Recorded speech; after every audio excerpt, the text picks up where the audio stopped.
right, everyone. Hope you're all doing good today. Hope you're all doing well. It's time for another episode of Speedruns From the Crypt, your bi-weekly horror hotfix.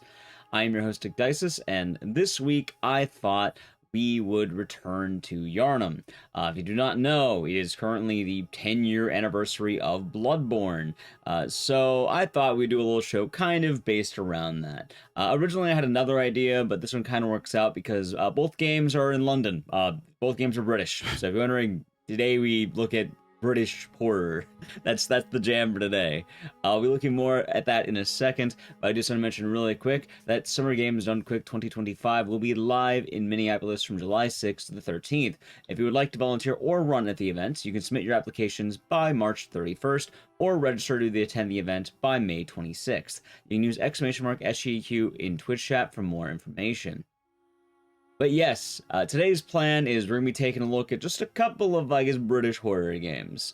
Obviously, the big one is going to be Bloodborne in a moment here, but we'll also be having Clock Tower 3, which is much goofier in some ways. Anyway, it will be fun to see exactly how it's all tackled, so let's go into Bloodborne All Bosses with Blanks. Take it away. All right. Hello, everybody. Welcome to Bloodborne All Bosses. This is going to be the version of the run that does not make use of two glitches. One would be the wolf clip at the start of the run to get through the first fence, and also the cannon glitch. Those are not allowed in this category that I'm running, which would be restricted. All bosses restricted. The run is pretty fun. It's about an hour and a half of some parkour, some skips, killing bosses with overpowered weapons and whatnot. So it's going to be a fun time. I am excited for this run. And I also submitted it for the main event, so we'll see if that gets in. Either way, I'm ready to get started.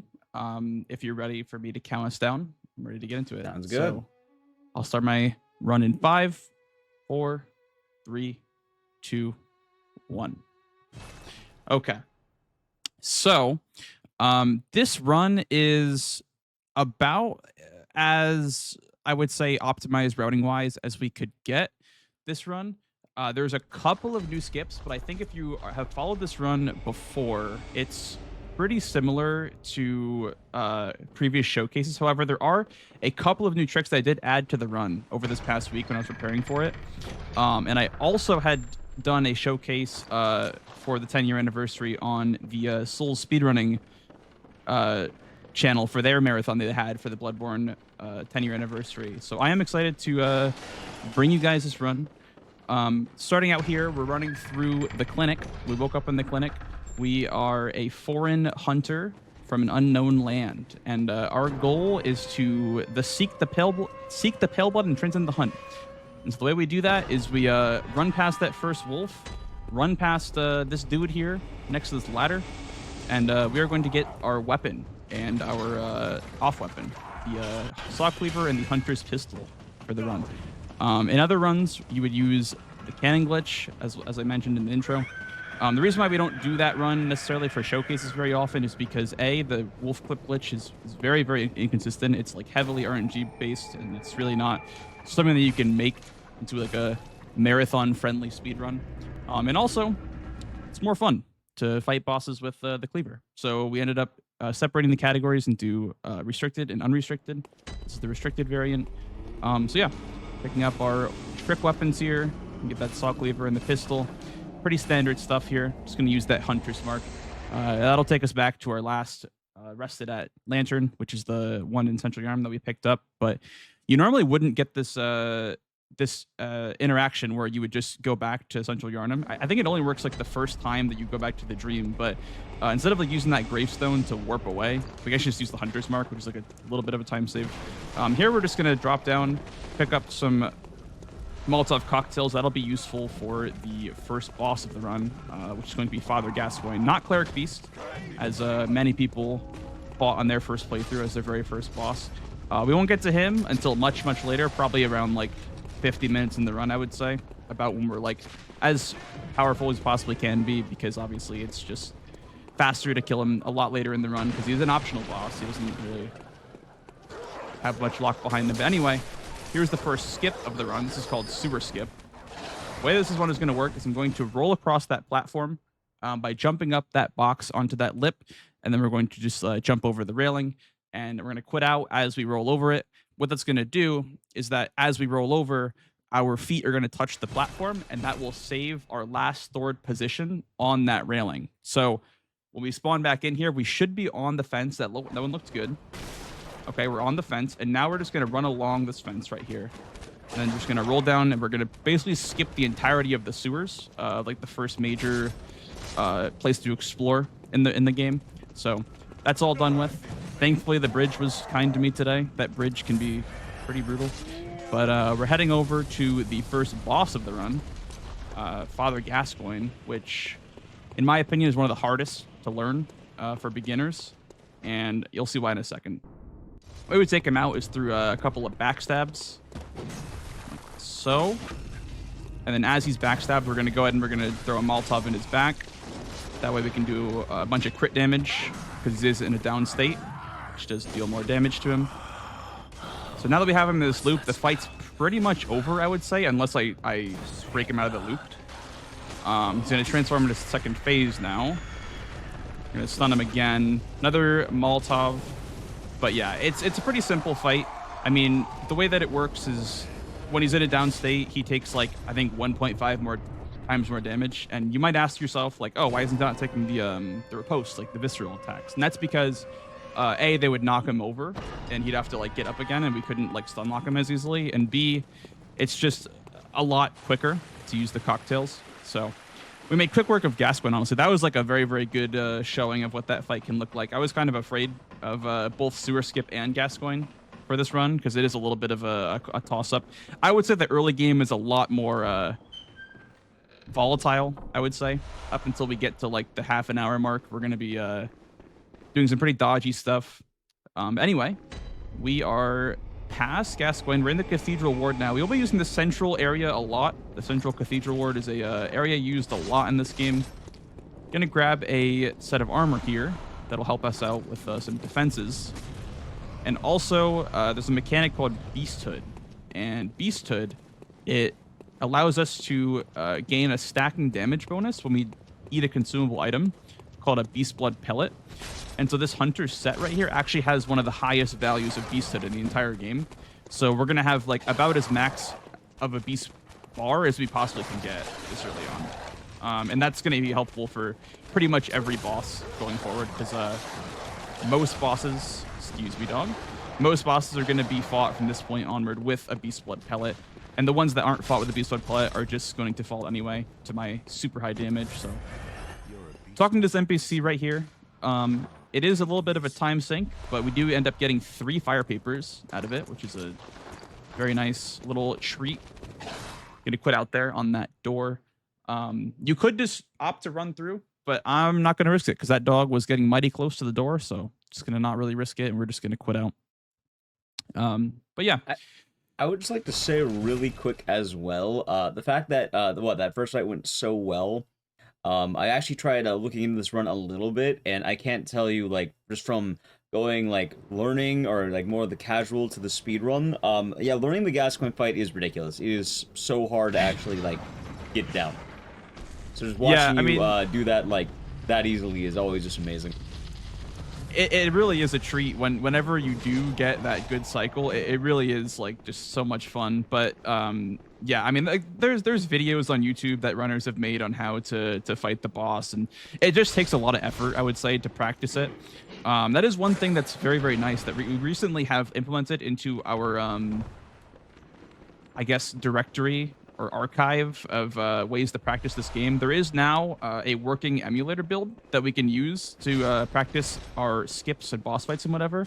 And it is much less time consuming, I would say, now that you don't have to deal with like the logos every time that you like quit out and whatnot. This run's obviously done in console, so we will be getting those logos, but yeah, it's very, very like convenient to practice now, which is really nice. Also, I can imagine the run decks too. Oh yeah.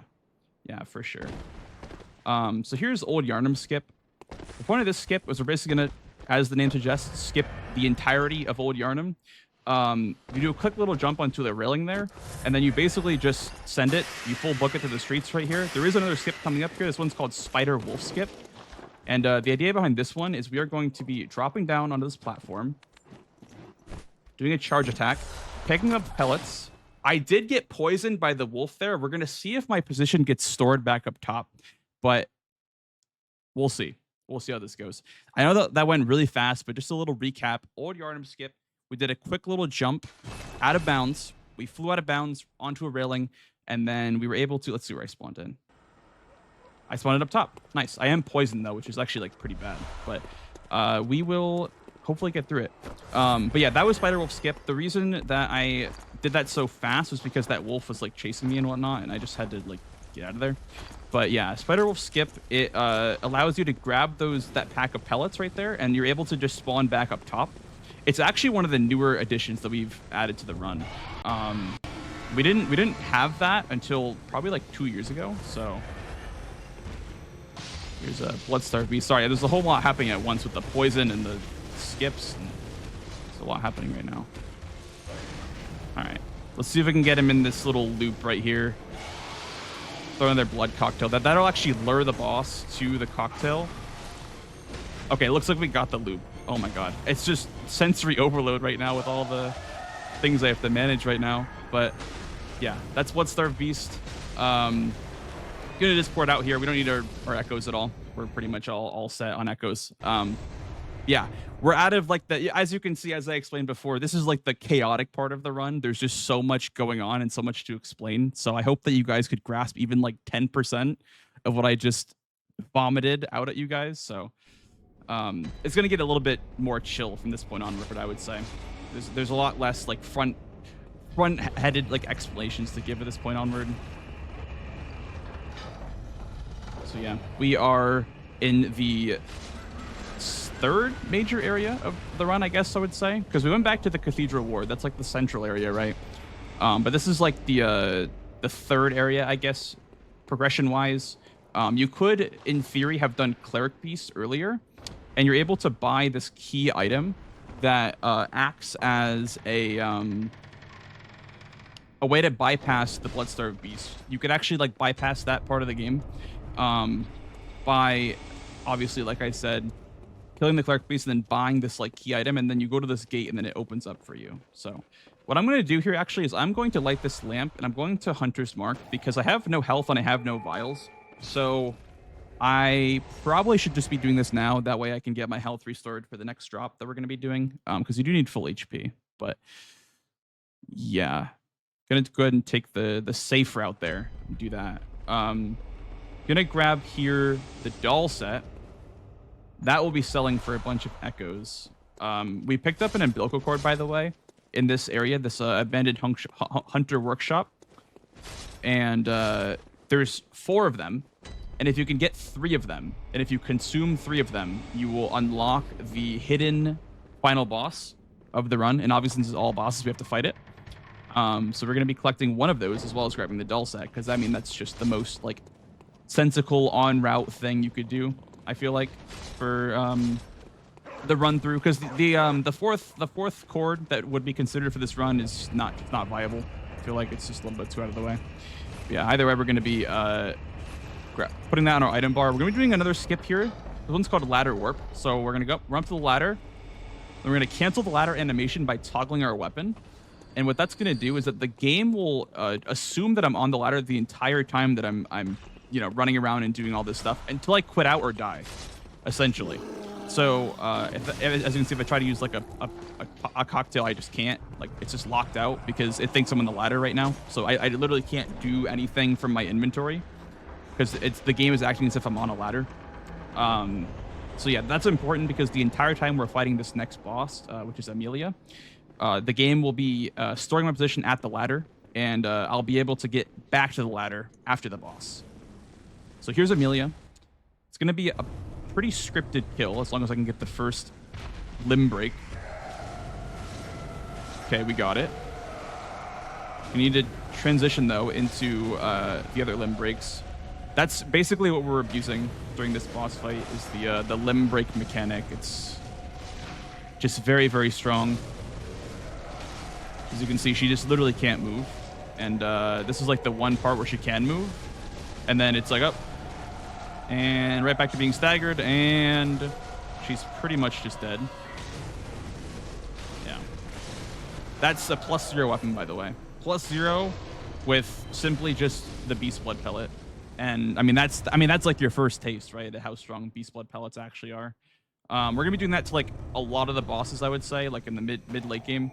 We're just gonna do a quit out here, by the way, because that is going to activate the ladder warp, is what we call it in the speedrun. That's a speedrun lingo for it, I guess. It's called ladder warp because you end up, quote unquote, warping back to the ladder. But basically all it is just storing your position there and then restoring it off the quit out.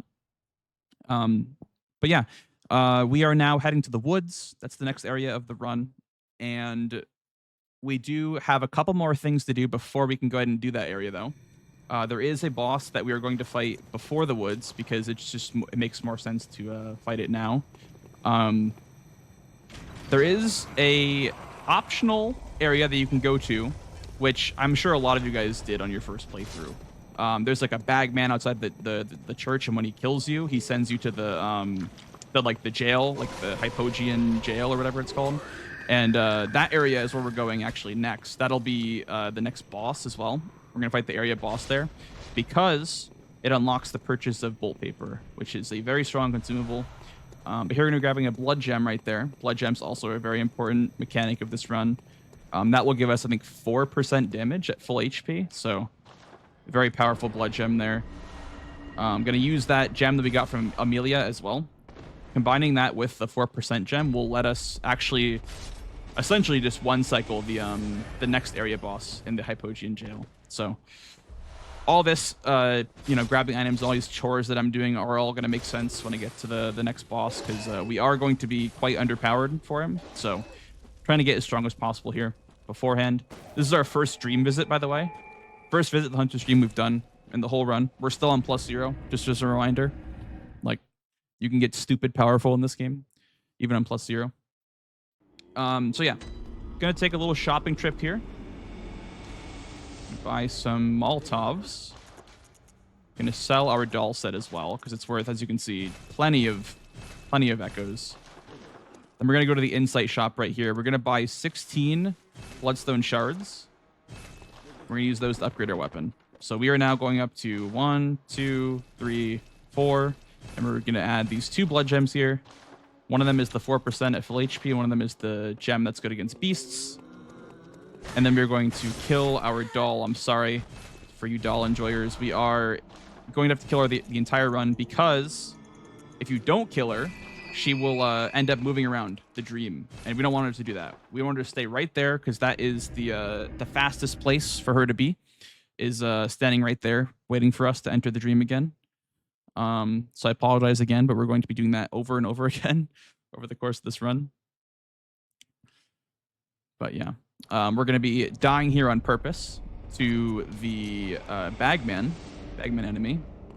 Going to drain ourselves of HP just a little bit, then just bait out an attack, and that's pretty much all you need to do. And now, since we died here, we're going to be going to the secret hidden area that he takes you to, which you can access later in the game. And that's what runners were doing. Was after Rom, which is like the main story boss, you get teleported to this area, but the upper part of this area. However, it's actually not faster to do this boss fight later in the game, which everyone thought it would be faster to do it later, right? Because you're already in the area. But it actually is faster to do it now because you're like at the perfect level of strength where you're like not super overpowered, but you're also like hitting a huge power spike. So you're able to just like take out this boss and also get bolt paper for like not that much of time loss. So you end up having bolt paper for like the rest of the run, which is just very, very helpful because that is like just objectively the strongest weapon buff. But yeah, Dark Beast Parl is going to be the next fight in this run that we do. It is also scripted. Most beast fights are. It's gonna start out with a limb break here. And then gonna get some damage on the limb right there, break the other limb, and it's pretty much over. We just do 4 more attacks like this, and then finish it off with a charge dart too. Yeah, so I guess worth mentioning because it is kind of a mechanic unique to Bloodborne. Limb staggering is like not in the other games in the same way, I guess, as like poise is in Elden Ring and Dark Souls 3 and whatnot. So like limb limb breaking ends up staggering the boss because you do a certain amount of damage to the limb. Usually weapons have a poise damage value and not just like raw damage value for limbs. But in this game, because we can get so powerful, we just do like two attacks on a limb and then it breaks, and then it's just stunned. And then we can go to the next limb and then break it. That's how both Amelia and Parl work. It's the same stuff. Coming up on the next skip here, though, this is actually another new one. It's not that new, but it's just implemented into the run like a year ago. This is called Hut Skip, and we're essentially going to be skipping the entire Hidden Woods, or Forbidden Woods, I guess. The way that works is we're going to try to roll off this platform the correct distance away, get in this tiny little seam right here, roll into the hut, and we're actually going to be jumping down the elevator shaft. Looks pretty good. Very nice. You want to land on that small little lip right there. We're going to be jumping out of bounds here. Very nice. And then we're going to be healing up just a little bit and then just doing a little slope quit out right here. There we go. So what I did right there was I quit out at the very last moment before my character hits the ground fully, because your fall damage is delayed by a tiny bit when you're falling down a slope like that. So we're going to end up spawning actually down at the bottom. We skipped essentially from the very top of the woods where the lamp is all the way to the bottom where the pigs are. You just skipped the entire level essentially, and it wasn't used for the longest time in this category because it was deemed not as fast, because you end up skipping 6 beast blood pellets and you end up skipping, I think, 8 or 9 twin bloodstone shards, which is like a lot of upgrade levels and a lot of beast blood pellets that you're missing out on. But we did find a way to make it work in the end. Routing wise, it ended up making sense. Here's another skip, by the way. Gonna be just jumping up out of bounds off of those gravestones. Gonna be rolling into this tree. We got ourselves wedged in, jumping around this tree's hit zone box, and we are going to be falling to the arena and quitting out. So this is Shadows, for those of you that have played the game. Shadows of Yharnam is a frozen boss fight in this run. We just end up doing a skip to get out of bounds, and we end up entering the arena from out of bounds. And so what that'll do is it'll spawn a fog gate. And so normally when a fog gate is active, you can enter the fog gate and that activates the boss fight, right?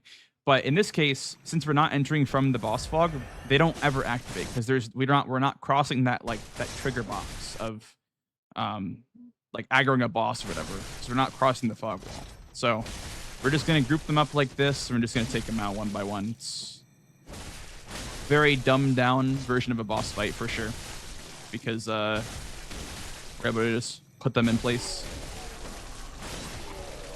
Okay, just one more hit on this guy. All right, cool. Yeah, so that is the Forbidden Ones done in like a minute, maybe less than a minute. Or the next area, Bergenworth, we are doing another skip, but it's not as big as you'd think it is. Like when you see it, you're gonna be like, whoa, that's like so much time saved, but it's really not like that massive. We're gonna be using the enemy that shoots the like the meteors to get ourselves into the boss arena, and it's actually like a pretty unique skip that I haven't really seen utilized in any other Souls game. Really, we're using like the enemy's tail to jump up out of bounds, or not out of bounds, but jump up over this railing right here, because this whole like lake area, you're supposed to fall in the lake from like above and inside of Bergenworth, but with this skip, you just jump off of his like tail, which I have like never really seen before in a Souls game, so it's kind of cool the way that it works. So see if I can get it first try. It's a little bit of a tricky one to nail first try, but oh, I guess not. It's not that hard after all. So yeah, we're in the Moonside Lake now. Coming up is Rom. This is about the end of that like chaotic and hectic early game that I was talking about. Gonna be using our bolt here. I could do the YOLO strat, but I am obviously not gonna do that because it's just very, very unsafe. So we're gonna do the version that kills all the spiders because that's just the cozy way. See if I can get some double hits here. There we go. You want to get like double hits, and you want to get like as much of them like clumped together as possible, because like the beast blood pellet is timed, so you can't just spend forever willing on the boss. You only have about a minute to kill this boss. So we're gonna go for a stagger here. We get it. And then we're going to go for some more attacks. And now we have to track the location. So Rom has 3 locations, starting location, and then there's the second teleport, and then the third teleport. So we're going for the third teleport, because when she reaches half HP, she goes for the third teleport. There we go. And that is Rom. Gonna use these Madmans. Didn't get that off. That's fine. But yeah, that's Rom. Rom is like the catalyst boss, I guess, for all the story events to reach their conclusion. Once you kill Rom, the game changes permanently. This door is usually closed. It's now open. We're now entering Yahar Ghul, the Unseen Village. And things get a lot more chaotic in lore-wise. They get more chaotic. And like it gets all like cosmic horror-y. There's like, there's the creatures like hanging from buildings and whatnot. And like maidens that are summoning, these Yarnamites from blood. This is the part of the game that everyone refers to as like the turning point. The blood moon's out and everything goes crazy. And it's no longer a game about hunting beasts. It's about hunting the outer gods. So I mean, it's a very, very cool like lore shift. Very, very cool take on a story like this. Everything's all like all the color palettes are changed as well to like pinks and purples, and very, very cool area, I must say. So to this point, I feel like I should have asked earlier. Is there any boss in this run you're particularly dreading? My dreading. There's a couple. There's a couple in the DLC, I would say for sure. Okay, please don't hit me. Thank you. Yeah, I mean, there's a couple in the DLC. Probably Ligarius, I would say, is like the worst in my opinion for like a speed run. Because this route's on +9. It's not on +10. So we're like our weapon's underpowered, and he's actually like a lot worse than +9. I'm gonna put another skip. This is a Yahar Ghul skip. We're gonna hopefully get the. Okay, never mind. We get shot in the back.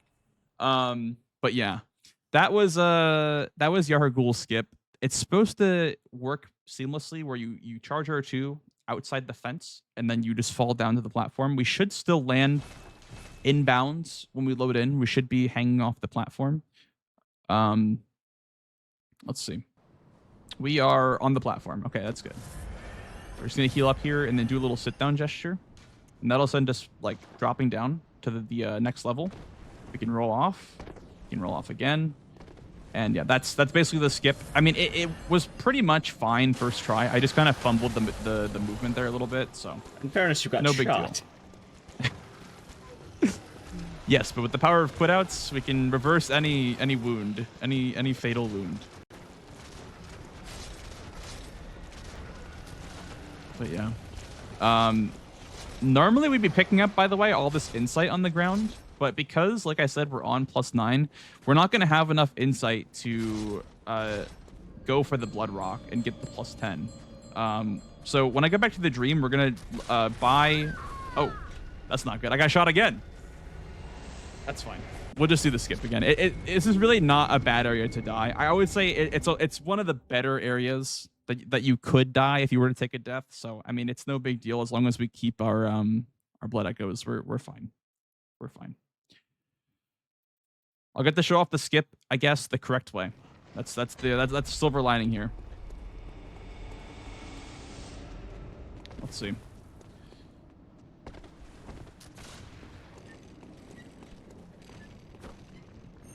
There we go. Yeah, so that way you just kind of fly through the fence first try. It's normally that smooth in runs, but that one, the first try did not go as smoothly as that one, so I'm glad I got to show off the clean version, actually, because it is very satisfying when you land it, like, a super clean way. But yeah, I mean, like I said, it really is not a big deal, because my echoes are literally right there. A mechanic in this game that, like, you have to watch out for is the mechanic where enemies will take your echoes. They'll just pick them up off the ground, and they'll just have them until you kill the enemy. So it's definitely, like, really bad to die in an area where there's a bunch of enemies around, because they'll just eat your echoes, and they'll just have them. They'll hold on to them. But yeah, here we are grabbing a blood gem. That one's very important, actually. That one buffs our damage by, I believe, 18%, I think. Just like 18 flat physical damage that we're going to be adding on to our Sock Cleaver. And so now we're going to be doing a little bit of a zigzag here. We're running up to One Reborn, which is one of those like really volatile and chaotic fights where it could go one way or the other. Gonna really hope it goes my way, because this one's kind of annoying to redo. The way that works is you're gonna want to break the core, and then you want to break his head next. You want to break this like little patch of skulls. We're going for a leg break now. This fireball is being shot at us, so we have to be careful of those. Combined with the, I'm gonna go the safe way. So we're gonna break another limb here. It's not how it's normally supposed to go, but we did take a couple of fireballs that were pretty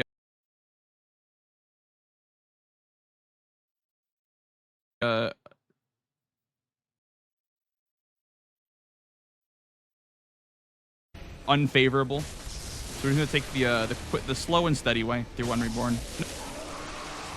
No big deal. Break an extra limb, making use of that limb break mechanic yet again. It really isn't that bad. It really isn't that bad to just take the safe route like I did. And here we're gonna be taking the I don't know what you call this, the teleporting man sitting in a chair to the lecture hall. So now we are in the Nightmare of Mensis. We're in the lecture building, and this is the Nightmare of Mensis. I don't think it's a real place. I mean, interpretation is, you know, you can interpret it however you want, but this is not like a real place. We're just kind of in the mind of Mensis. We're going after Mikolash, who is the host of the Nightmare, and he's basically the one that's he took a bunch of his students and he basically convinced them to go to the Nightmare with him. And those are those little like blob dudes that you see in the lecture hall. Those are all of his students that he tricked to going to the Nightmare with him. And so now we are going to try to stop him, as well as we're trying to stop Murgo. Murgo is the little baby that's been crying in the cutscenes after like Rom, and after I believe in the One Reborn cutscene she ends up like crying a little bit too. But yeah, we're trying to stop the Nightmare. We're trying to seek pale blood and transcend the hunt, whatever that means.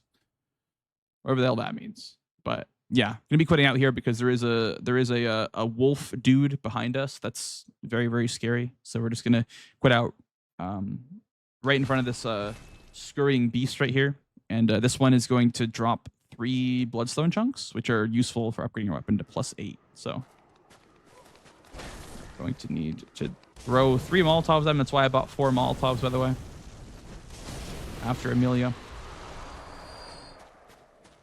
And I want to remind you guys, we were on +4, by the way, that entire time. Like, we upgraded after Amelia, but we were on +4 all the way through One Reborn. So, I mean, you really can just maximize your damage if you just know how to break parts and if you know how to build up that beast meter. Soul Cleaver really is just like something else for this run. It's like an tier of its own. Sorry again for doll enjoyers. Sorry again. Gonna kill her again. We do need to consume these Madmans, though, because we do need the 3 insight. To put ourselves at 20, we can go over to this insight shop. We can buy 3 twin bloodstone shards, and that'll put us at 13, which is what we need to upgrade to +6. 5, 6, and 7 and 8 are from the bloodstone chunks. Gonna use that 18% gem like I mentioned before, and we're actually gonna go to the woods now. We're not going to the Nightmare of Mensis again. We're going to the woods because we need a couple of things. We need the Canehurst summons, but we also need another cord. Another part of the umbilical cord, because there's 3 parts to it, or 4 parts, and you need to grab 3 of them to get the secret ending. So we are going to be getting an invitation to a secret area, and we're also going to be getting one of the cords. So obviously, again, it's one of those moments in routing where you're like, yeah, of course we're going to do this one. This one's like right next to this thing, kind of thing. So it really is like just perfect. It makes perfect sense to grab this cord when we do in the run, because we're also out of pellets, by the way. Since we did hut skip, we're missing out on, like I said before, 6 beast blood pellets. So we're gonna grab these 3 right now. We're still short 3, obviously, but I will I'll mention like how we fix that issue when we get there. This is called cave skip, by the way. We just ran along some gravestones and we jumped out of bounds. We're gonna be falling out of bounds again into this cave. Gonna roll off that platform, and now we're in the cave. It saves like, I want to say like 13 seconds. It's nothing huge. You can actually just run around and not lose that much time. Wanted to show that one off, though, because that one is pretty cool. You just kind of jump out of bounds, then you just drop out of bounds again. And then we're just taking the big climb. We're making the long climb up the craziest ladder ever created by mankind. I would not trust this. I would not trust my weight being supported by a ladder this long and this rotted and wet. This one's a little bit better. This ladder is a tiny bit more sturdy and trustworthy, I would say. It's dry. It's also not as yeah, it's dry. It's not as wet, and it's you know, it's a good ladder. It's a pretty solid ladder, I would say. Definitely makes my top 10 list. But yeah, we're going to the clinic. We were going to the clinic because we weren't allowed into the clinic when we woke up. We were kind of just kicked out. They're like, you know what? You took your blood transfusion and you know, you're out the door. We don't want you here anymore. So the door behind us was locked. There was a person pretending to be Yusefka. It's called Yusefka's clinic, and there is a imposter. There's someone that pretends to be Yusefka, and she takes NPCs that you'll send to the clinic, and she'll turn them into blue jelly beans. And you'll see one right here.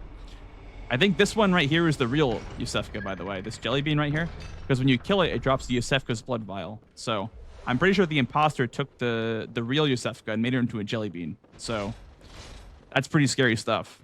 But either way, we got the Kaner summons. That'll get us to the optional area, like I mentioned. And we're also going to be heading up the stairs. Normally, if you head this way early in the game, Yusefka will tell you to go away. Like at the bottom of the steps, she'll tell you to not come up the stairs, or she'll attack you. But now she's kind of like, she's all curled up. She doesn't feel very good. She has a cord. So she is also going to be suffering the wrath of the Saw Cleaver, because we need that for the secret ending. So that's 2 out of 3. Just want to remind you guys, that's 2 out of 3 umbilical cord count. Those also, not to mention, they give insight. Not that it really matters in this category, or sorry, this version of the run, because we don't have enough insight anyway to buy the blood rock, but they do give 3 insight, so it's a total of 9 insight from all 3 if you really needed it to buy something from the insight shop. Anyway, back to Mensis, because we need to kill Miko now. Miko is next. I am low on blood vials, so I will pick up an extra 8-pack, I think, from this area. We'll see if I die grabbing it. Hopefully not, but it should be like right here. Yeah, we should be fine, though. Famous last words. This guy right here, I'm a bit worried about. Okay, no, we're fine. We're fine. Yeah. So that 8-pack of vials for me is like a last resort if you're like super low on vials. But me getting poisoned all the way back at Bloodstarved Beast really had a cascading effect over the rest of the run. You could definitely tell like how low I am on vials. But yeah, we are in Mensis. There's a giant brain that's causing frenzy on everything around it. Even the enemies are getting frenzied. The brain of Mensis is, I believe, I don't know the lore implications or anything, but I believe that's like the cause of the nightmare, like just the brain like causing everything to go crazy and whatnot. But yeah, we are also, not to mention, we're gonna be fixing that issue that I was talking about, how we're missing 6 Beast Bloods. We grabbed the 3 that we normally grab later in the game. And then we're also going to grab this one behind this folding screen right here. For some reason, there's a pellet here. I don't really know why, but I guess they really wanted you to have like just a spare pellet for Miko. Or I mean, I don't know. I don't know why that one's there, but that's a very, very convenient pickup. Very quick. So now we have pretty much all we need to finish out any percent. Obviously, there's still a lot more run to go. But as far as just like the base game goes, we're pretty much getting there. You could, in theory, end the game after the next 2 bosses. But yeah, I'm going to grab the shortcut elevator here, by the way. I'm just not too certain of how this will go. It's also a super long run back, so we're just going to grab the elevator. I mean, why not? It's like 3 seconds, but... Yes, because Miko is a bit of a heavyweight champion. He's a really, really good boxer apparently in phase 2. He pulls out the gloves and just starts boxing you. So gonna hope that doesn't happen to me. But it kind of works like your classic like Nintendo, chase Pokemon through the maze deal. We're just gonna be like chasing them around in this room, and then when he goes up the stairs, we're gonna chase him to the right again. Then we're just gonna let him go because he's gonna go right into the room. Or he's going to be in position, I should say, to go right into the room. But we're going to interrupt that. Not going to let him go in the room. I'm going to shoot him 3 times. That'll prevent him from going to the room. Gonna kill his puppet outside. So he lives alone. Do some quick combos on him. This phase is not that bad. Like I said, the real hard part is phase 2, turns to the heavyweight champion. That's phase 1. He just kind of like disintegrates and then starts talking to you. He starts kind of trash talking you. And so now we're gonna grab this Scrying Beast right here, which will drop 3 chunks, I believe, which are important for +9. Grab those. We're gonna grab also these vials here. Really nice like restock that we just have in Mensis here for vials. If you can make it past Yahargul, you have a lot of vials to pick up, which is really nice if you're super low. But yeah, again, phase 2, same deal. This is actually the good RNG. This is called Swedish, I think is what it's called. And apparently it's because only Swedish runners can get the good RNG there. But I did get it, and I'm not Swedish, so myth busted, I suppose.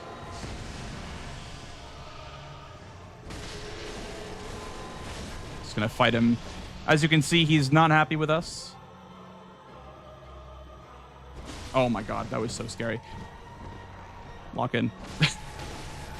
As you can see, it gets a little bit dodgy at the end there if you don't lock him in the corner. So yeah, that's Miko. Almost got me there. Almost got me with the tentacles or with the just his fists. But either way, we're past Miko. We're chilling.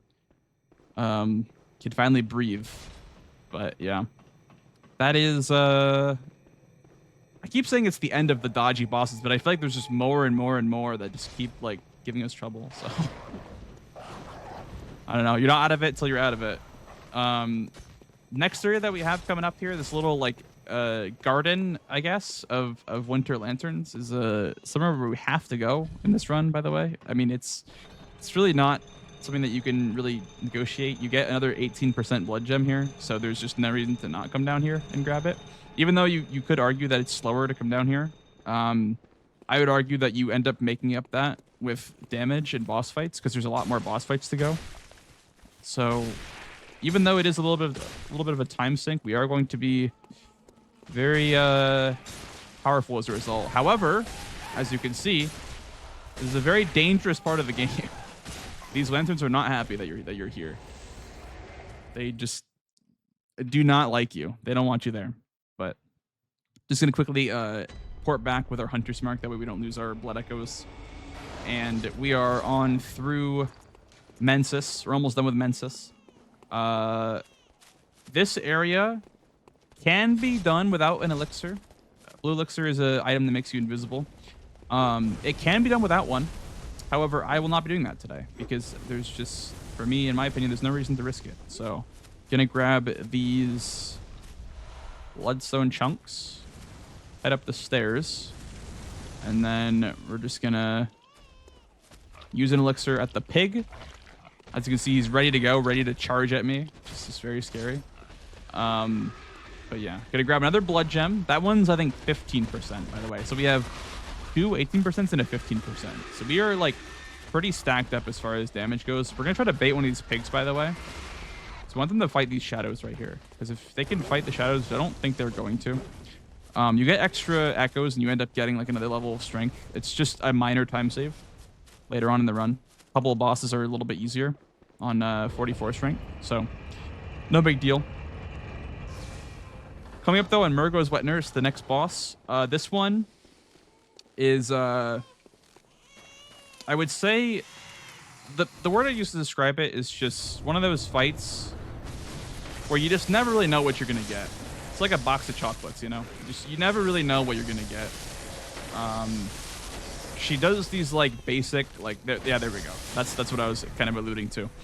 She does like basic combos. She does basic like sword combos, and she can do like this like scooping attack right here. But it's mainly this like lawnmower combo right here. You want to just be like behind her the whole time. Hopefully she can dash the other direction, because I don't want her to be right here. This is kind of a bad spot for her to be in.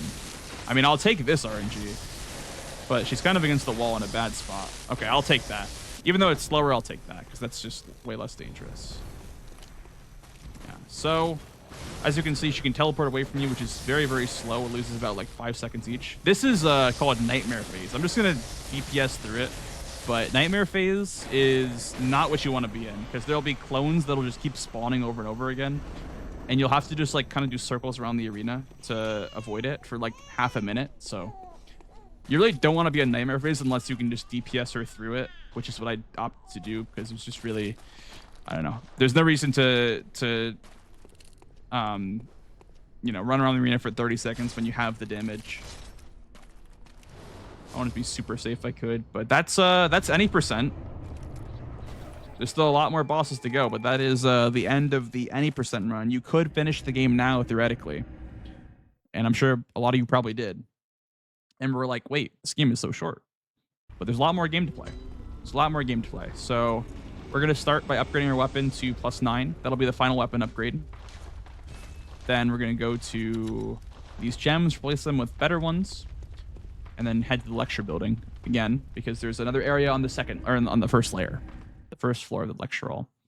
We're doing a skip here. It's called lecture hall skip. It basically, as the name implies, skips part of the lecture hall, where you enter this room and then you kind of jump over the railing right here. See if I can get it in the first couple of attempts. This one's a little bit tricky. I didn't practice this one today, but it's almost. Oh, it really wants to give it to me. Nice. There we go. Cool. Good stuff. Yeah. So that one, that one is like one of those skips on a run where like you'll be doing it and you'll start panicking because you're like, oh, missed it once. Oh, I missed it twice, 3 times, and then as soon as you hit like 6 times, it becomes slower than just going around does, and that's when that's when the panic really sets in. You're like, all right, and I gotta really hit this skip, or else I'm gonna just lose the run. So coming up next, though, we have Nightmare Frontier skip, which is kind of the same deal, where we're just gonna skip the entire area as like what we've done pretty much with all the skips. This one's done a lot differently though. This one's done through a gesture, just like with the Yaragul skip. So we're gonna be going to the ledge like this, sitting down off the ledge, putting out, and that one, the best way I can explain it is think about that platform that we're standing on there. There's a platform underneath it that is a tiny bit of like collision that you can stand on. So we're hitting that collision on the way down with our feet. We're kind of dragging our feet along that collision, and it saves that location as our last sword position. And when we load back into the game, we're going to load back falling from that position. And we're not going to die to fall damage because we had just enough distance from like the bottom of the elevator to not take lethal fall damage. Because when they were making the game, they made that you know, fall kill you, obviously, because they wouldn't want people to just skip the area like that. So that's that skip. And coming up next, we have Amygdala, who is a pretty early game boss, I'd say. And you'll see why I would say that in a minute. Didn't get the damage there, but it's fine. Gonna break one of the limbs here.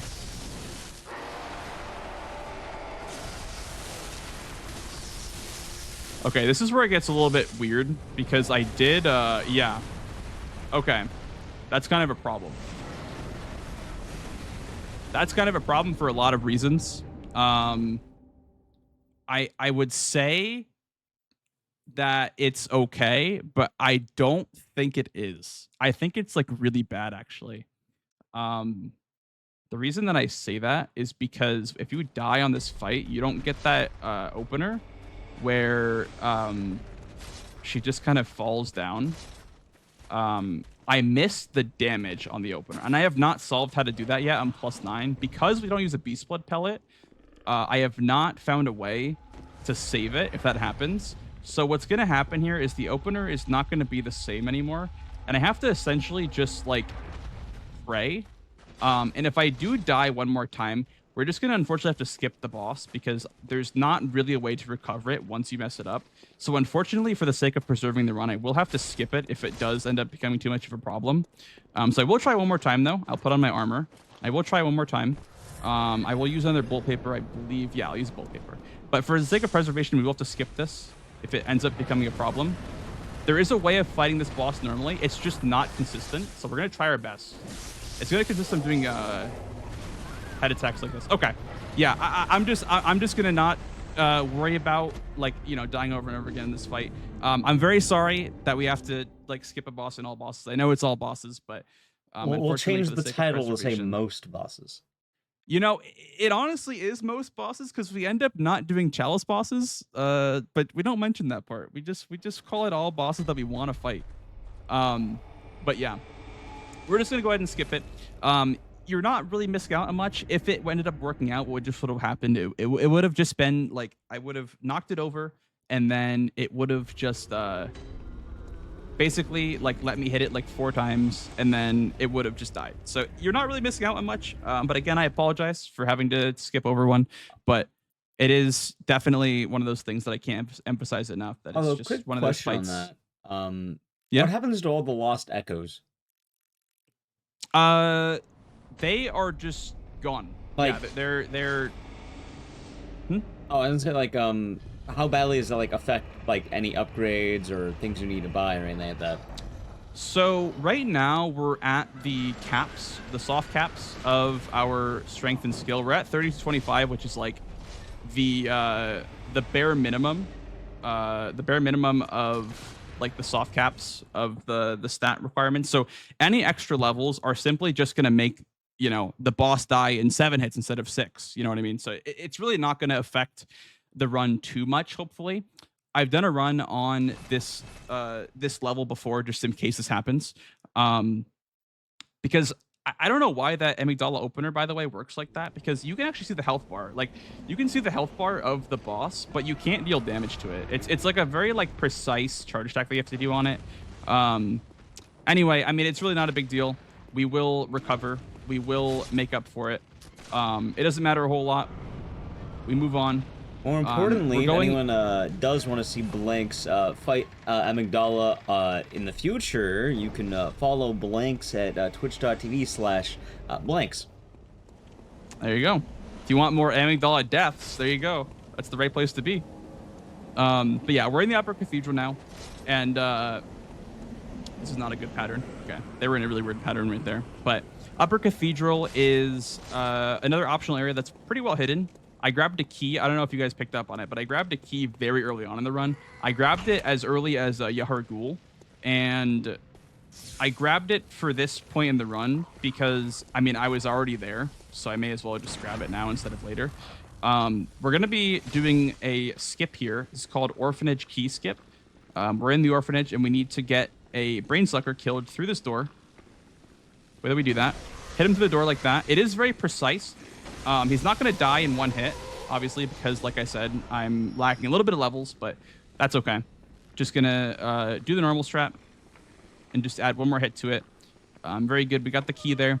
And we're going to be grabbing one more thing. We're going to be grabbing the Cosmic Eye Hunter Badge, and that will allow us to buy Beast Blood pellets using Insight, which is pretty important because we have to buy more because we're going to be out.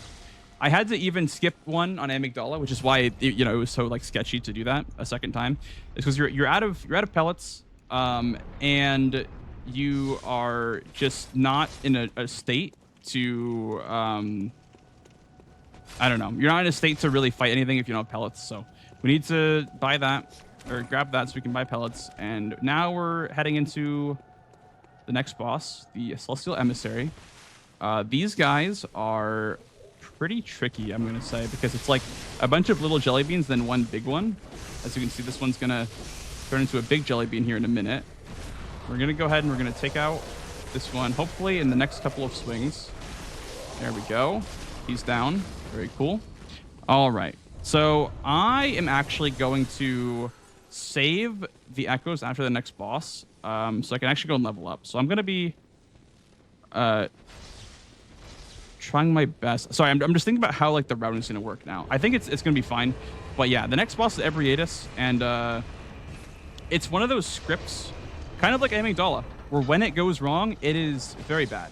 I think we're fine damage-wise, because once we get as long as we get the first stagger, she does enough, we do enough damage to her where she'll basically just like kind of just go inactive after I end this combo here. See if I can talk you guys through it. I'm going to do 2 transform attacks, buff our weapon, wait for this noodle to hit the ground, boom, Got the first limb break. Hopefully this breaks. Very nice. Okay.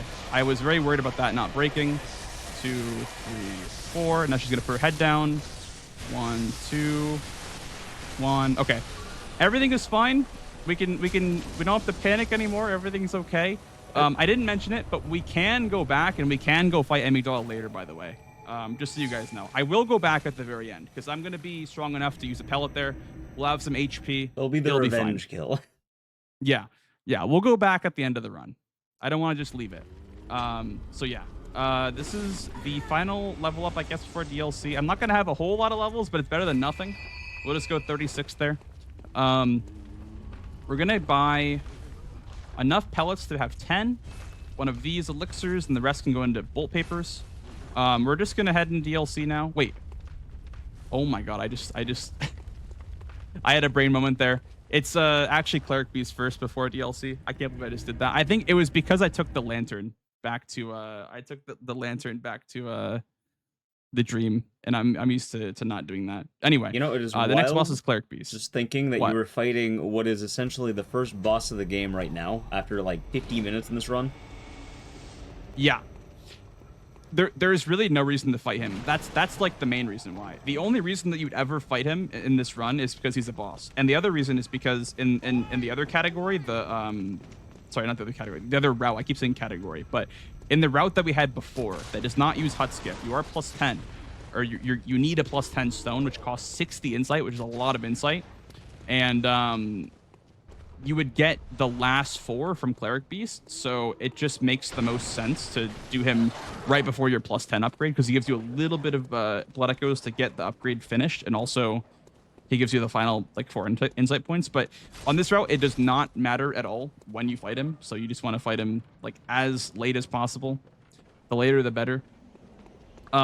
He normally dies in literally 5 hits, but because we aren't at 44 strength, it'll be 6 hits because he'll have a little bit of HP left over. So it's no big deal. It's just the classic Cleric Beast strat. Just gonna do 1, 2, 3, 4, 5, and he does die in 5. Okay, that's good to know. That is wild. At least he dies in 5. That's very funny. I think that's very like comedic that a boss can die in literally 5 hits without a beast blood pellet.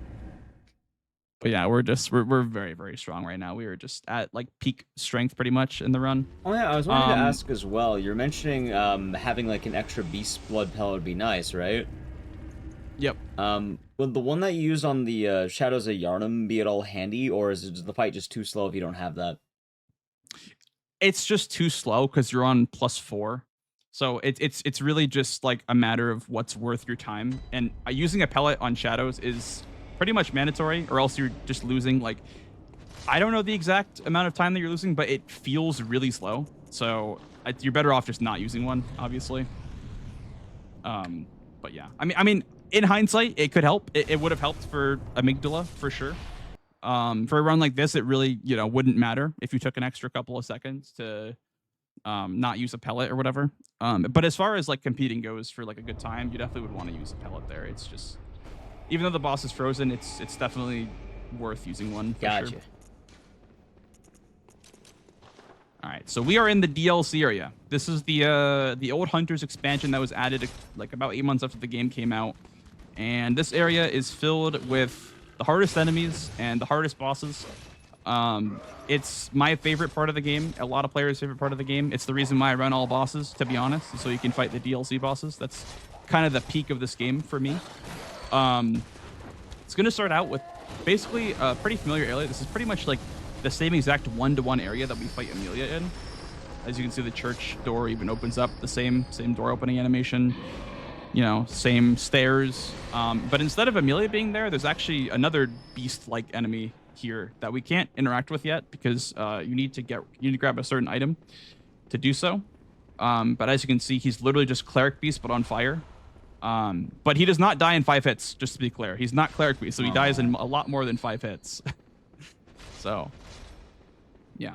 This enemy being right here is a bit of a problem, I would say, because he is kind of a menace, but we're fine. All right. We're fine. So Gonna grab the extra vials there. Gonna run through the turret section next. Turret section is an area that you probably struggled with casually. I know I did. There's just a hunter standing on a pressure plate with 3 turrets going off simultaneously. And the idea is to just run past them. This one as well is on a turret. Gonna sidestep that. Take out our elixirs. We're not gonna use them yet. We're just gonna stand on top of this item, wait a couple of seconds, and then we are going to run past this enemy right here. Because, I mean, I could have quit out there, but it would save a lot more time in real time to not quit out because of all the logos and whatnot. So, gonna do a quick RTA strat there. This is the Blood River. The goal is to get past. That's why we buy elixirs, so we can get past this part of the game. This is the Blood River, and there's a bunch of like blood lickers, and they spit poison at you. There's also a hunter with a gun. A very powerful gun at that, as you can see. He's gonna shoot me. It's gonna take like half my HP. Hopefully not gonna shoot again. There we go. Perfect. Didn't shoot me again. So yeah. Next up, we got Ludwig. Ludwig is my favorite boss in the game, personally. A lot of other people's favorite boss as well. He is pretty cool. Don't kill me, please. Thank you. Yeah, Ludwig is definitely like a fan favorite for sure, but we're gonna see how fast we can kill him. I don't want to I don't want to jinx myself again, so we'll see if we can get the strat correct this time. We'll start out with a couple of transform attacks on the leg. Hopefully break the head here. Nah, it didn't break the head. That's kind of a problem. Okay. I'm lacking a little bit of damage, but that's okay. That'll break the head. Gonna do some more attacks here. Now, we have to fight phase 2 because we don't have enough damage. That's kind of a problem. See how this one goes.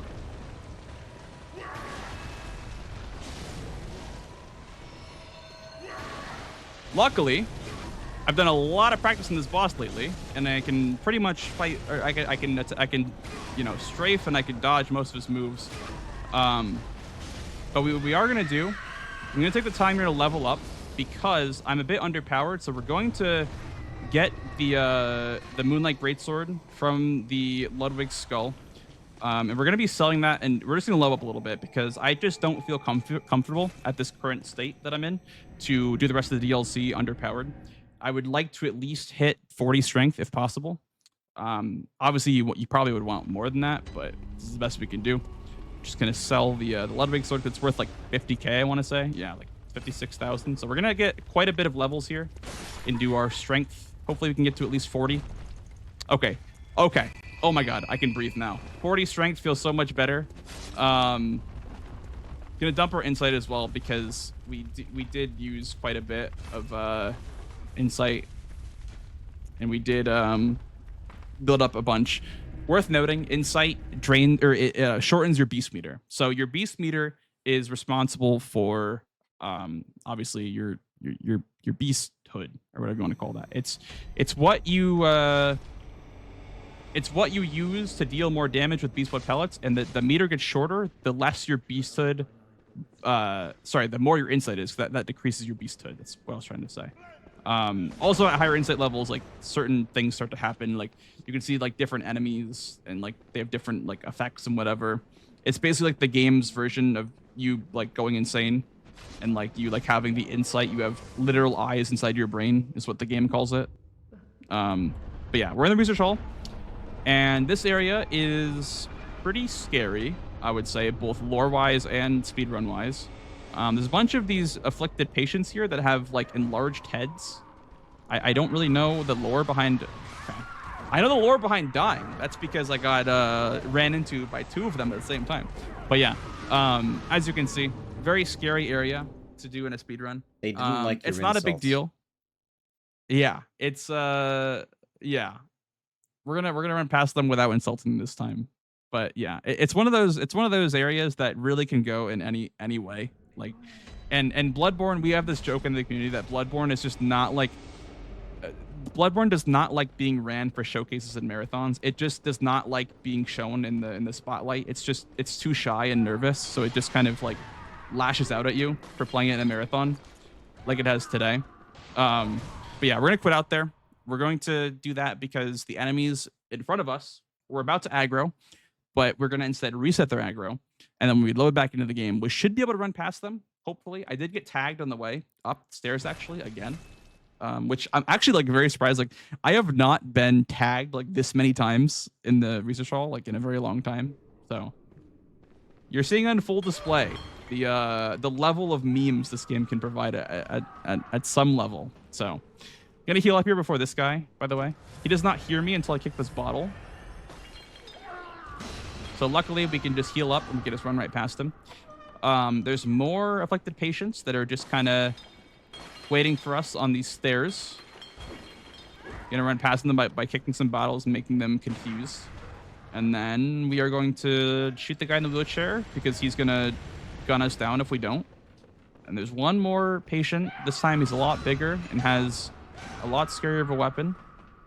And that should be all the enemies. There are 2 rats to worry about.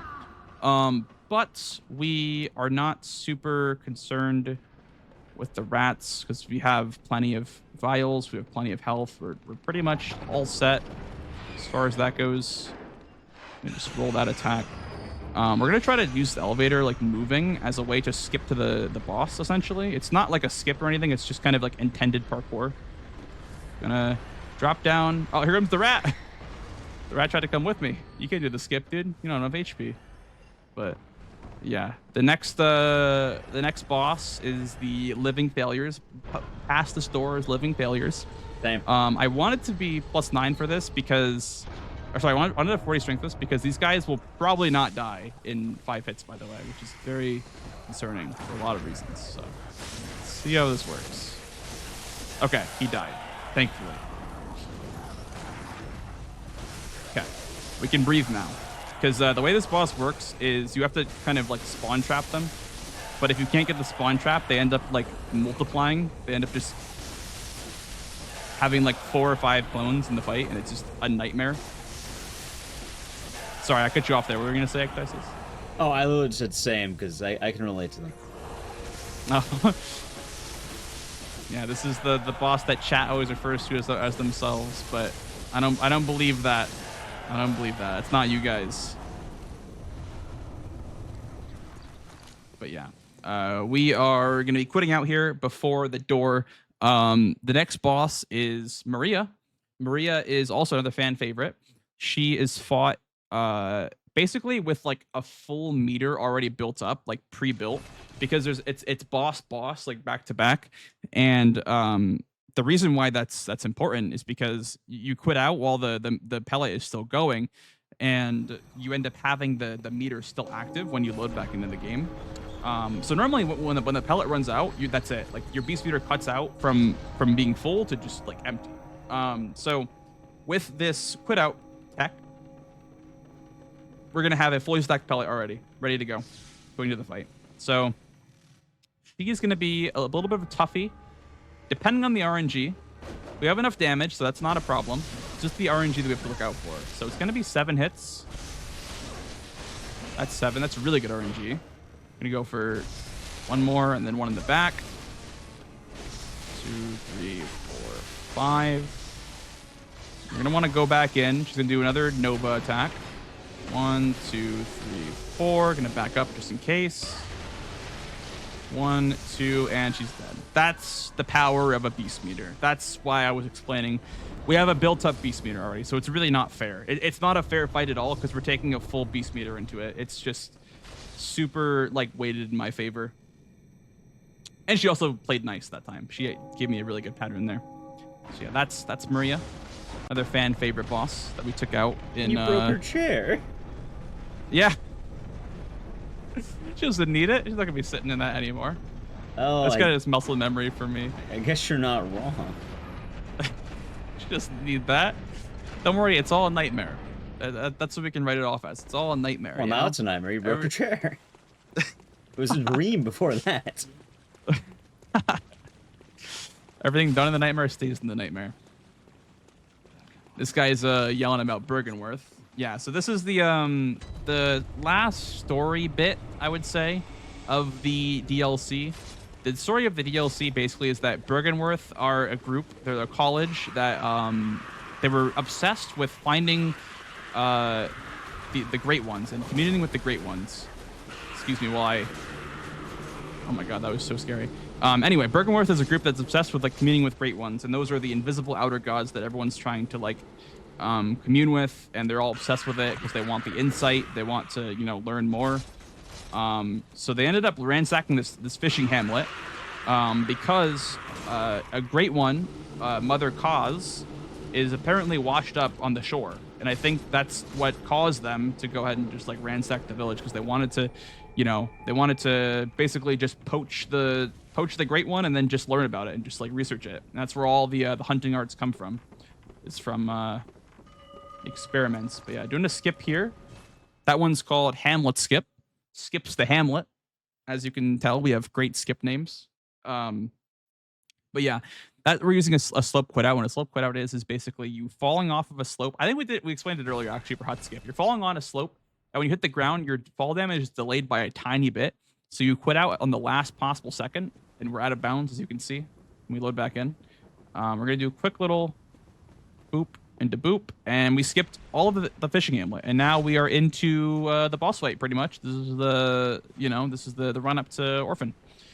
The way we fight Orphan, it's a parry loop that is gonna hopefully work. I mean, things have not worked in this run, but we're gonna hopefully get this parry loop here because that would be really cool to show off. Let's see it. So I'm gonna start out with a backstab. All right, cool. Then we're gonna backstab. This is a buffered input, by the way. The R1 L1. Yep. I waited too long there on the attack. That's my fault. I did grab the lantern though, so we do have a quick way to get back here. That was my fault though, because I knew the stamina was bad, but I just tried to like fix it. But that's okay. It's really no problem. We're like right here. We grabbed the lantern, so we are pretty much just right back where we were. We'll get another try at the Hamlet skip, then we'll get another try at Orphan. Yeah, no big deal. What I was gonna say though, the way that's supposed to work, let me get this slip put out. The way that's supposed to work is you're supposed to backstab, R1 L1, backstep, and then parry. It's like a buffered input. There's like no way of messing it up as long as you get the R1 L1 correctly.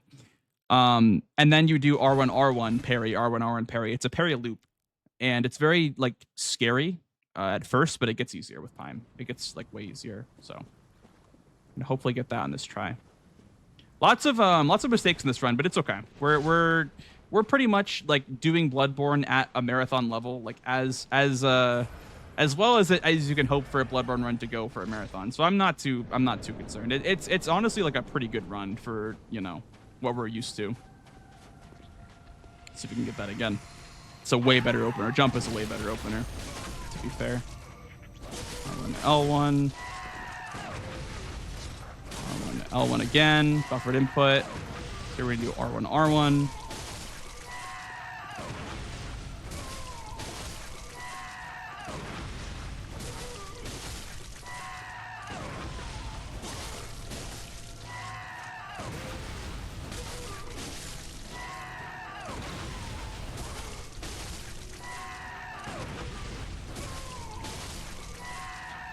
Very nice. Okay. Sorry, I was focusing there for a minute because it really does take a lot of focus to do that parry loop successfully. Dude, I'm not gonna lie. You think after like the 5th time he would have learned not to walk into the bullet every time? Yeah. Oh man. Yeah, it's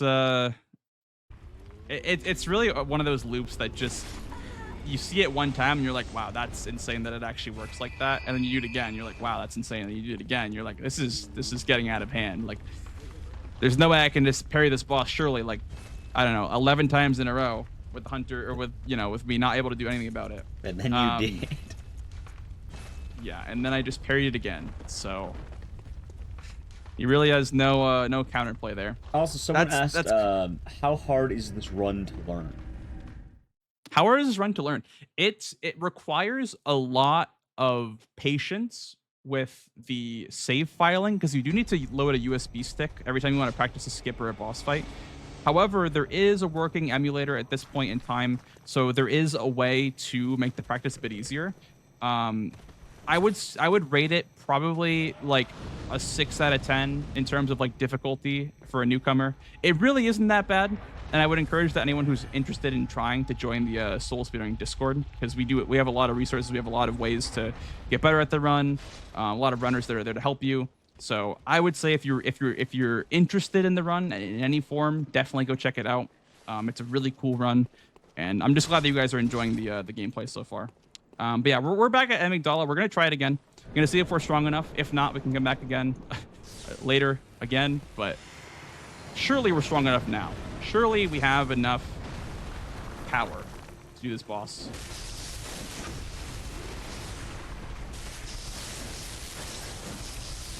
And then there you go. That's Amygdala with a pellet. You kill like 6 hits. It crumbled. That is Amygdala with a beast blood pellet. Yeah, you simply just hit it in the head till it falls over, and then you just kill it. I would have felt really bad if I just skipped the boss, so I'm really glad that we were able to like get it. That was kind of weighing on me a little bit. I'm not gonna lie. You could change the title back to all bosses, all of them. It's all bosses. It's not all of them. It's not most. Well, we bosses. had all bosses that we want to fight, but now you want to fight all of them, so it all worked out. Exactly. Besides Chalice Dungeon bosses, we don't want to fight those guys. Oh, I went to the wrong area. That's my bad.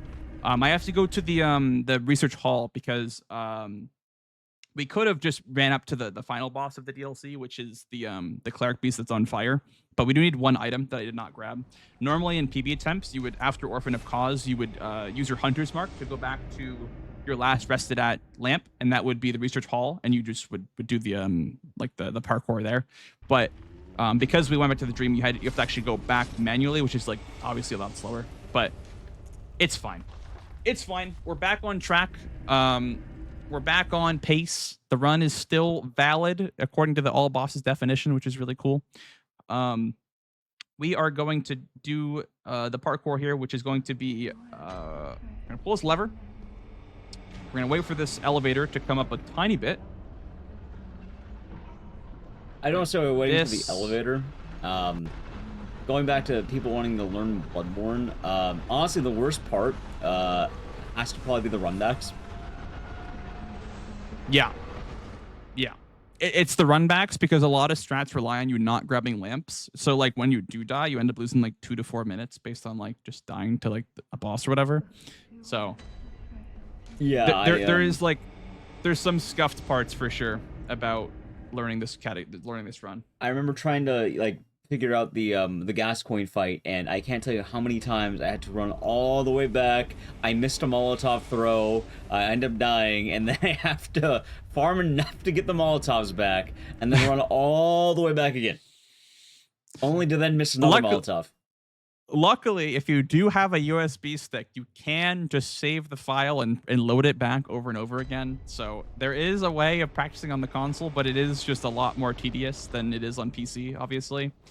But I mean, that's what everyone learned, right? Like everyone, Gascoigne's a wall for everyone. A couple bosses are always a wall for everyone. My friend actually wanted to speedrun this game, and I was excited for him. I'm like, yeah, like this run's great. But he didn't get past ROM because he just did not like understand how it worked with like the teleports. And I'm like, I get it. I understand. It's very confusing, and there's not really a whole lot of explanations as to why it works that way. So, I mean, I would encourage you guys to try it out if you haven't. If you're interested in any form. If you have a PlayStation, if you have Bloodborne, definitely give it a go. But if not, that's cool too. We don't judge. Anyway. Up next, we have Cleric Beast Blood on Fire, who's going to die in more than 6 hits. That's pretty cool. We'll start out with 3 hits here. Going to do some more hits here to break the limb. Going to do some L1s to build up some Beast Meter. Going to do another limb break here. Hopefully get that attack in. I did. Very nice. 1, 2... 1, 2, another L1. Okay, we're chilling. 3 more hits. Gonna break the arm here, gonna break the head. And that's Lawrence. That is the final boss of the DLC, who is the tankiest boss in the game, I believe. He has like the most HP, the most flat HP in the entire game. And yeah, I mean, he died in like 15 hits. It wasn't 6, to be fair. Like it wasn't as easy as Amygdala, but it's still a scripted fight. He even died in first phase. I also didn't even mention a funny animation that I kind of just like grazed over was that when you kill Orphan in first phase, like I did with the Perry cheese, he just like T-poses. He just like stands still and he just kind of just hangs out even though he's dead, which is just like, it's really funny to me because the devs literally did not make an animation for him to die in phase 1 because they did not expect you to one cycle him, even though he's like one of the easiest fights in the game to one cycle. I just find that kind of funny.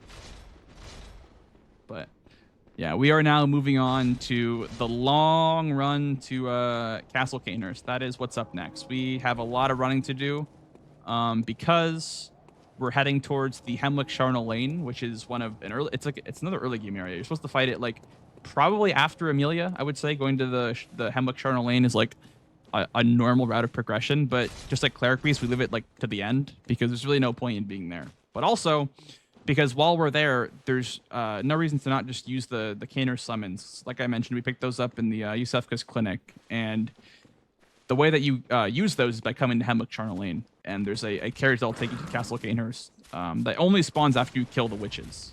That's like the area boss. So there is still 2 more main game bosses left before the final 2. And then we've accomplished our all bosses goal if we can just get through this part.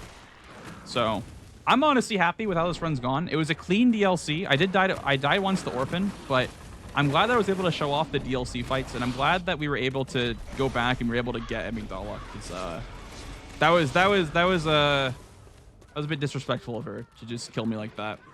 Put me on blast in front of all of you people watching GDQ right now. They're like, oh, this man's he's no good at Bloodborne. He died to the easiest boss in the game, but we got it. So I'm happy about that. Very, very happy about that. So we're just running through another one of these legacy dungeons. I don't know if you'd call it that, but it's just one of these areas that have like a linear area of progression, a linear path, I guess, to progression. You can die here, actually, even though it's an early game area. You can get knocked off the cliff. There's a guy behind me with a spear that can just like launch you off the edge. So I'm glad that didn't happen to me. There's also a dog right here that can hit you. Not like he's gonna do much damage to you or anything, but he can hit you. We need an elixir for this next part because there is an enemy right next to us right here with a cleaver that can also knock us off the edge. Or sorry, not a cleaver, a mallet. But yeah, gonna avoid that. Also gonna avoid these dogs. These dogs are kind of evil. They'll just like run you down when you run out of stamina, and they'll just like kind of attack you over and over again. So we're gonna use an elixir there to be invisible. Also, there's these 3 lovely ladies up here that will aggro on you if you don't have an elixir on. It's just a lot more dangerous without an elixir. But the area boss of this Hemlock Charnel Lane is the Witches of Hemlock. They are pretty easy. The only hard part about this fight is like tracking them down. Otherwise, you just do like you spam R1 on them with a Beast Blood pellet.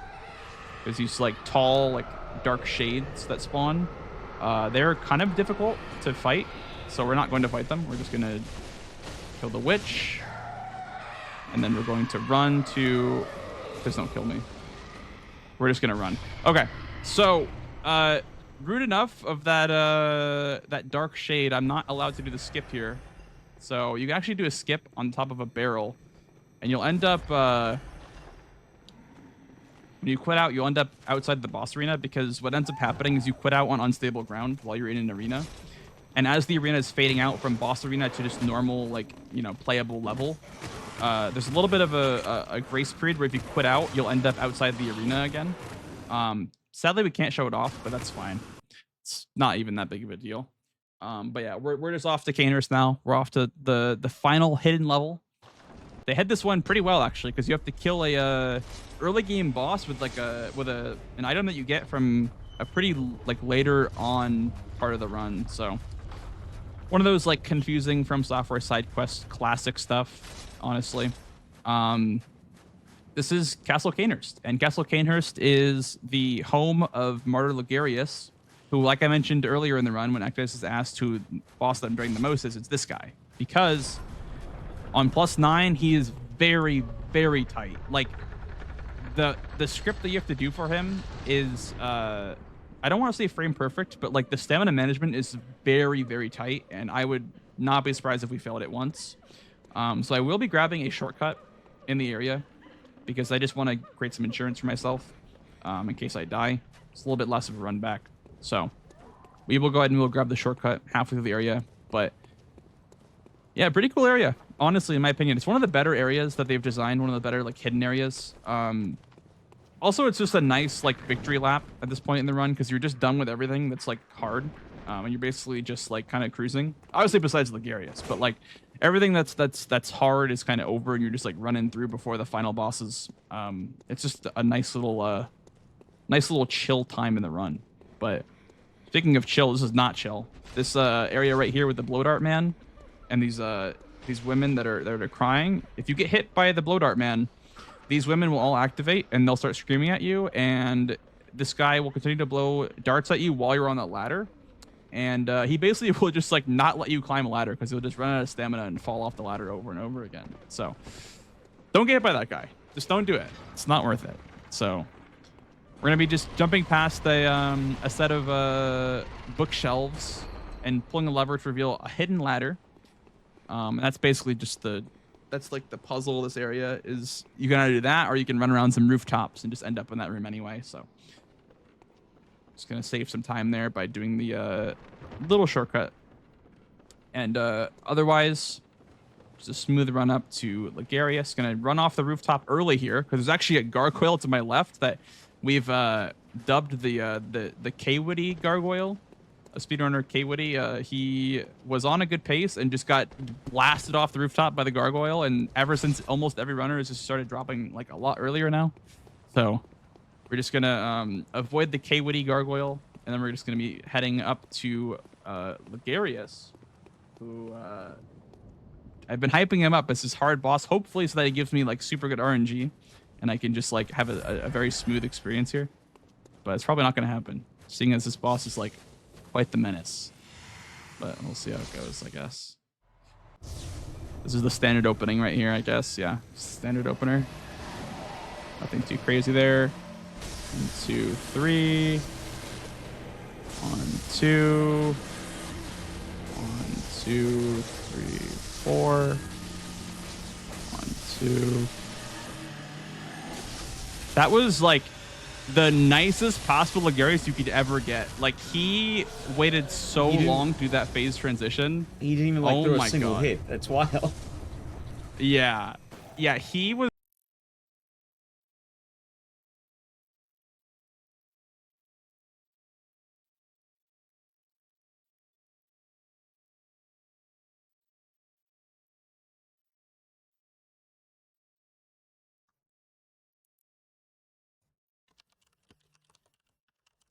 God.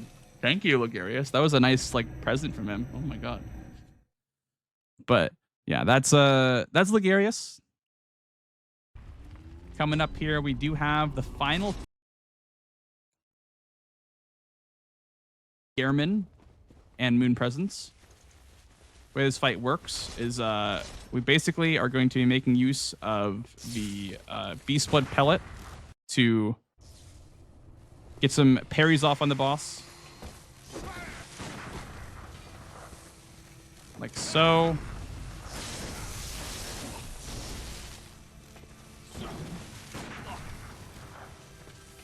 Gonna jump.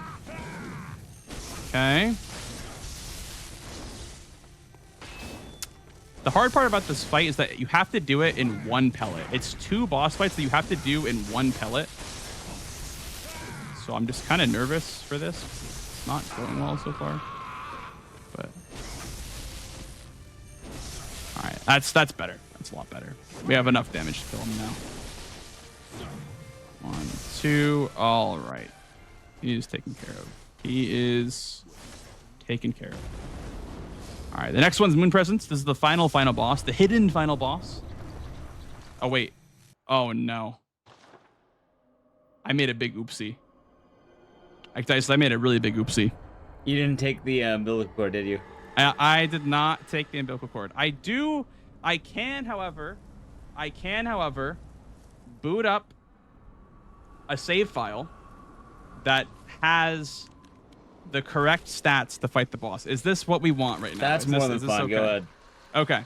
Okay, we are Like, going to do that you really already quick. have the item. It's not like you didn't get the item. We got to use one item. It's more than fun. Okay.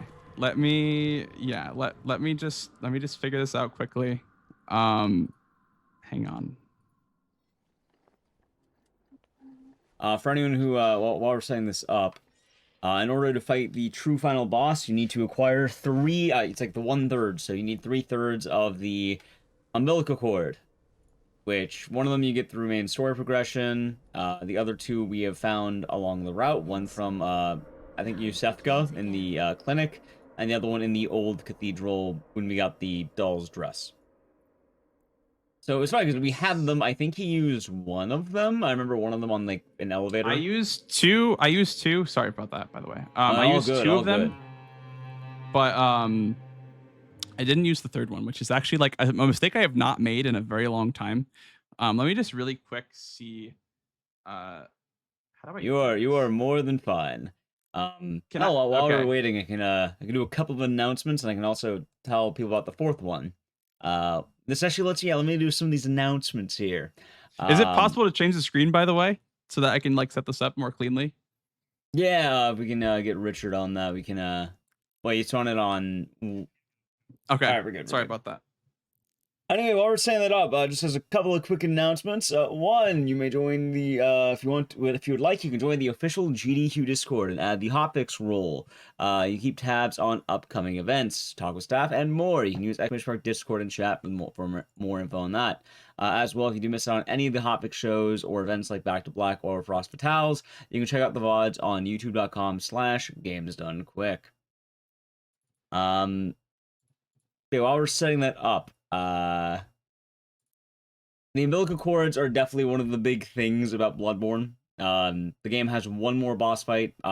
It's not too bad, but it is very specific that you need to have the umbilical cords before you go into German. Which, it's a fun fight. It is definitely a fun fight. But hope you all like Bloodborne so far. What else is there? Oh yeah, I guess we're talking about the Return to Yharnam thing. I believe every year people who play Bloodborne, they go back to it around this time of year. So I think it's like more active, more people are on the game. So if you have been itching to try out the game again, you have the chance to do so. It is there. Anyway, while we're still waiting, have some more. Oh, good. Perfect. I'm all set up. I apologize for that. You're all good. You're all good. All right, let's head on back to Bloodborne. All right, let me know when you guys are ready for me to go. All right, thank you. All right, so now that mistake is out of the way, here, let me just turn on the music again because there was actually music of this fight that I had on previously. But anyway, back to Gehrman. All right, it's like nothing ever happened. We're gonna eat our pellet. We are going to start the fight by getting some parries, like so. We're going to build up some meter. We're going to get another parry off, and this is going to activate phase 2, where he breaks apart his weapons. Now he's in sword form. So he's in sword form, he's going to get more aggressive. He has a gun now, too. So our goal is to not get blasted with the shotgun. Our goal is instead to get more parries, get him into phase 3 of the fight, where he kind of activates his hunter power. I don't know what you call this, but he gets like hyper armor and he's just super strong. So basically you want to take him out like as soon as he gets to that phase.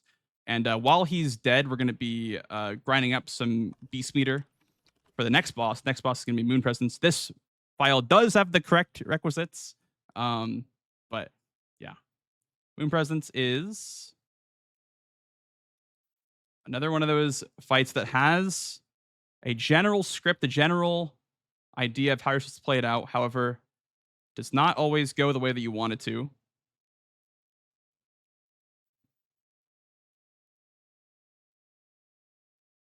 Okay. So we're going to break the head here. Want to break the head. Okay. That's good enough. We broke the leg. All right, there we go. That is all bosses. Time will be called when I quit out here at Nightmare Slain. This has been Bloodborne All Bosses. thank you so much for watching, guys. Again, a little bit of technical difficulties on my end, also some misplays. But otherwise, in my opinion, I think it was a pretty okay run, a good showcase of what this game has to offer. Again, if you guys are interested in running this game, if you have any interest whatsoever, and you have a PS4, PS5, whatever, if you have the game, I would highly, highly, highly recommend that you come to this Soul Speedrunning Discord. There's a wiki available online. Um, Plenty of people in that Discord that'll help you out, teach you the strats of the run. They'll help you with whatever troubles you may have. If you want to see more from me, however, you can follow my channel. I believe it's on screen somewhere.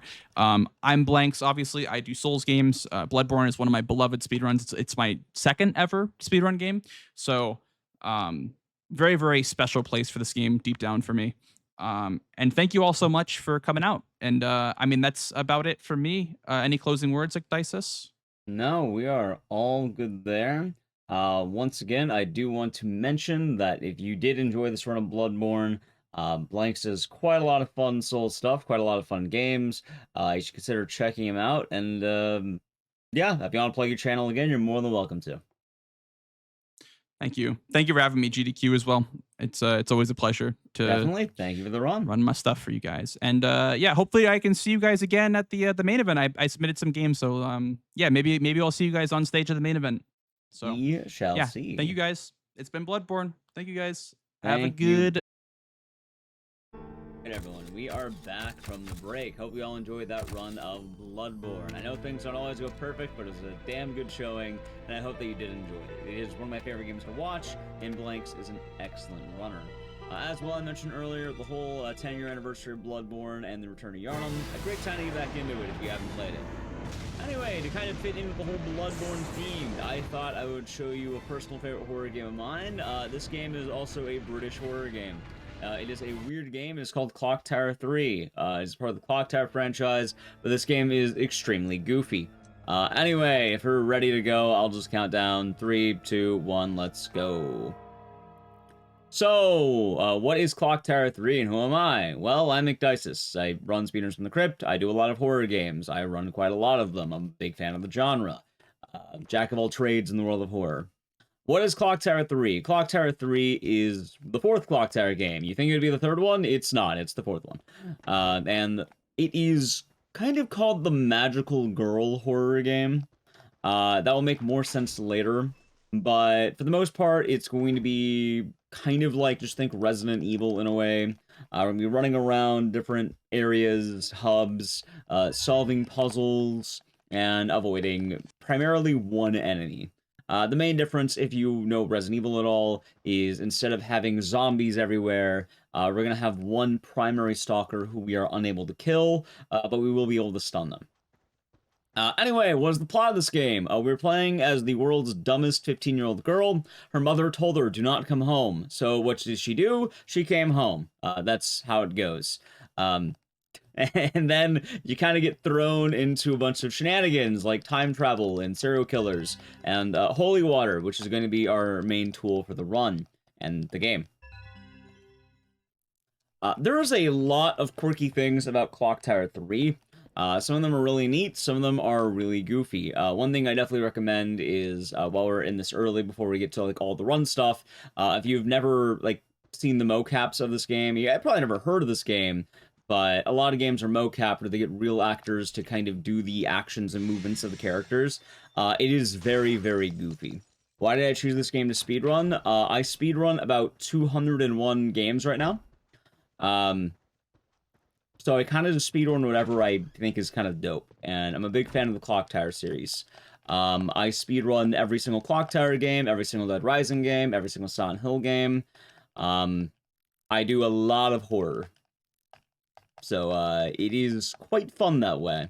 I also branch out into a few other genres and, like, types of games, but horror is definitely the one that I primarily do.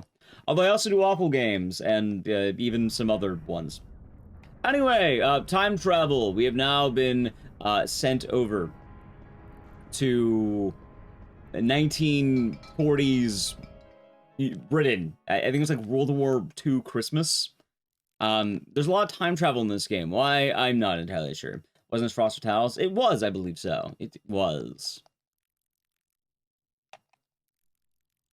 All right, so we have a new mechanic. This is a ghost. Throughout the game, you're going to have occasional things with these ghosts, and you need to exorcise them by giving them their spiritual healing. There are items that will relate to the ghost, and then all you have to do is go to the body, and then the ghost is like, hey, I demand my ring, so we give the ring, and then the ghost isn't as angry.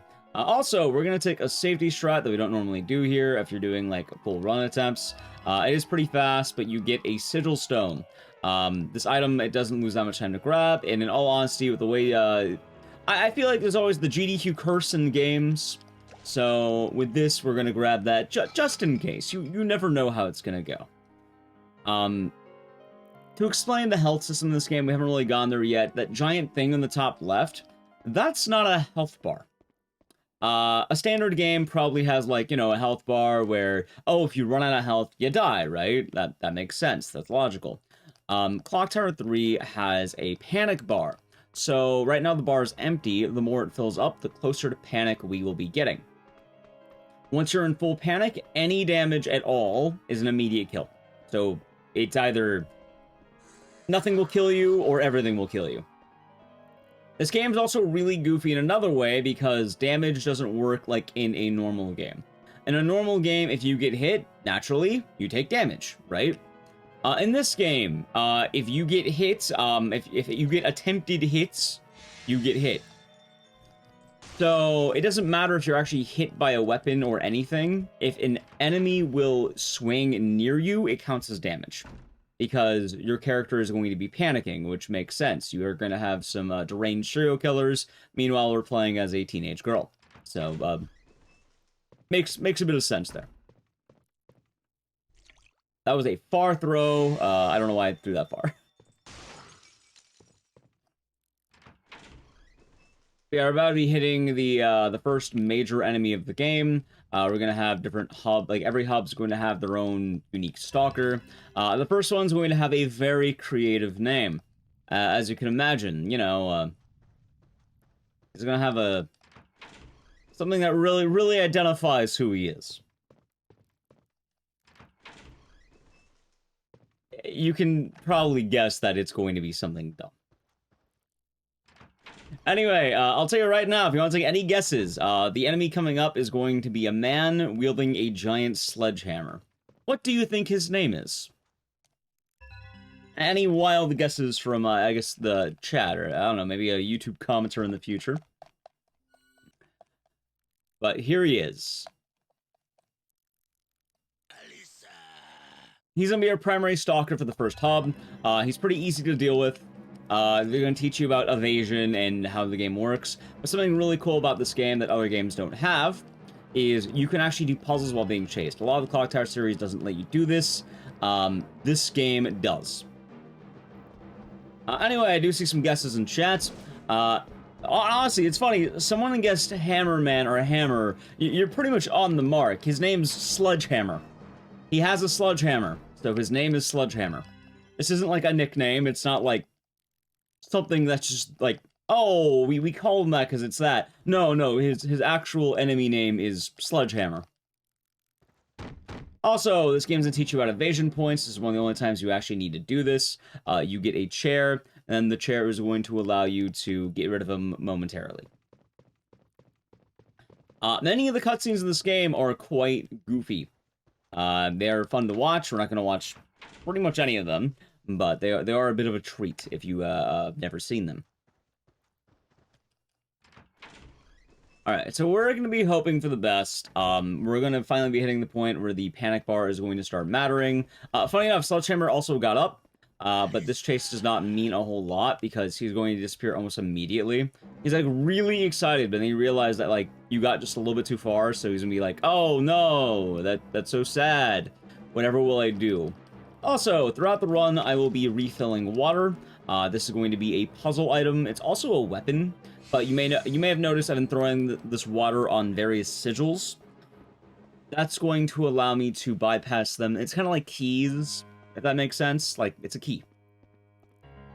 Anyway, in the tailor, we grabbed an invitation to the ball, so now we have an invitation to the ball, and we are allowed inside. That's where that wicked piano is happening. You can hear the person just going wild on the piano. We're gonna meet that person, which is a cutscene of, like, it's like a little girl playing the piano, and then Sledgehammer just comes in and, like, shatters it, and then he fights us. So now we are back to Sledgehammer. He has returned. See, he wanted to have the element of surprise. I actually got really good RNG. So, as I mentioned, attacks near us are actually going to do damage. Depending on how he attacks, we could take damage early, which, you know, if we're taking damage, that's bad. We're going to call it damage. I guess you can call it panic. But I want to keep my panic under a certain level, because throughout the run, if it gets maximized, that's going to be really bad. It can get very wrong very quick. We also pick up a note here. This is one of those games where it doesn't matter if you know the answer to something. You are forced into finding the answer. Like, the game won't let you interact with the puzzle until you've realized, oh, the answer is blank. We have a little bit of RNG right now, depending on where Sledgehammer spawns. We got a really good spawn. He is nowhere to be found, so that's a good sign for us. And we're going to quickly go to the front desk to get the item, which is just like the master key to this building. The answer is always the same. It is always 103, and it'll always start on 999.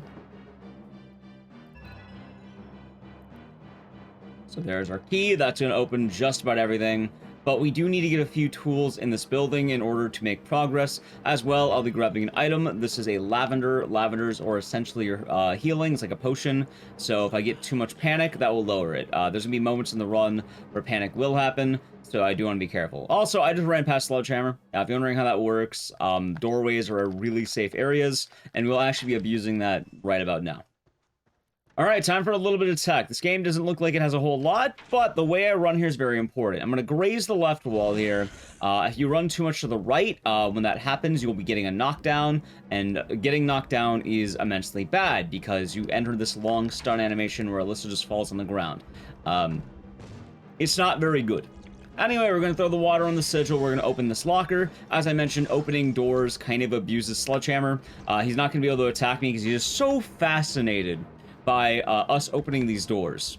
So you can see I kind of just ignored him entirely. He thought he wanted to hit me with a hammer, but then I shocked him with the power of a locker. And now we can just run past him, and we're going to be getting our next item, which is a set of matches. This game is going to have a lot of arbitrary, you must grab an item to get another item. Because you need the matches so you can light like a candle, which then allows you to get the pliers, which then allows you to get the ultimate item. Every single hub is going to be building up to getting the memory items, like I talked about earlier, the spiritual healing. We want to grab it for the girl who was beaten to death by Sledgehammer. Her item, I want to say, is like a pocket watch. Also, I wait for Sledgehammer to move. I throw the water on him. Since he is a pro gamer, hitting him with the water actually stuns him momentarily. I'm able to run past him, crawl out of the hole. Like, get out of there. Thank you. I will just crawl through, and I avoid him. If I throw the water too early, what ends up happening is you can actually get stuck, and it's really bad. It's actually kind of lethal.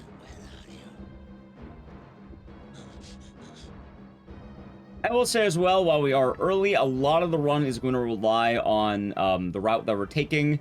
The way that we're moving is going to allow Sledgehammer to kind of get guaranteed spawns.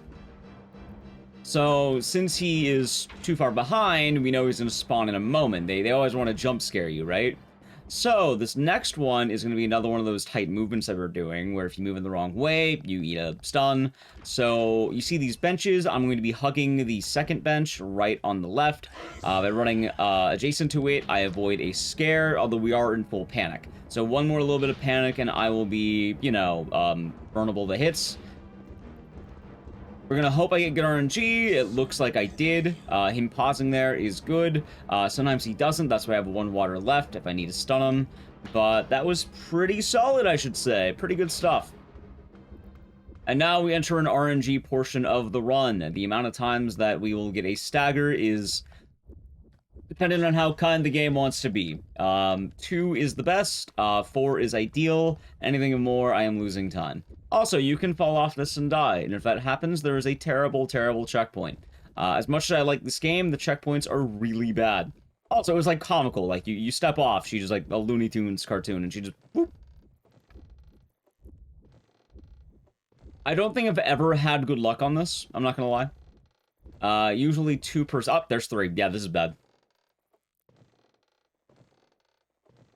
But as a result, we are now able to get the pliers, which is the second to last item before we go to the full puzzle here. And then we can just walk back.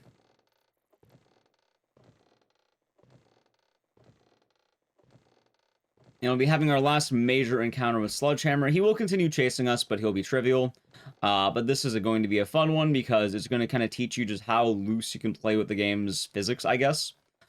Normally, if you're... Wow, right at the end there. That's great, because like one more step. There it is. So, Sledgehammer is going to be spawning. He's going to be blocking the exit here. What we're going to do is just run through him, because we're apparently like butter. We can just do that. See? We just ignore him. You'd be shocked about how bold you can get throughout the run. There's a lot of moments where it's, oh, I just run through the enemy. That's good now. It will be a little bit risky later. Later in the run, it does get pretty rough. But that's why I kind of mentioned Sledgehammer is more or less one of the easier bosses in the game. And speaking of bosses, we are actually about to hit the boss fight. The boss fights in this game are probably nothing you will ever be able to expect unless you have seen this game before. It's actually one of the charming bits of this game. But there is the Opera House. Right now, we're actually going to go back to that first building we went to. That was the Tailor. The Tailor actually had the whole ending of what we wanted to do. So, there is a larger hub. We're going to go to, like, 2 areas. But in the Tailor, there's the store that was covered in barbed wire. All of that building was solely to get a pair of pliers. So we can go back to that building again. Also, there are butterflies. They stun you. That is their grand thing.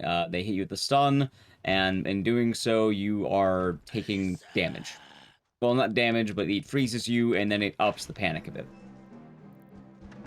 They get pretty bad later, but we will have some tech to avoid the ones that we encounter. Anyway, here's that door. Barbed wire. She just snips it.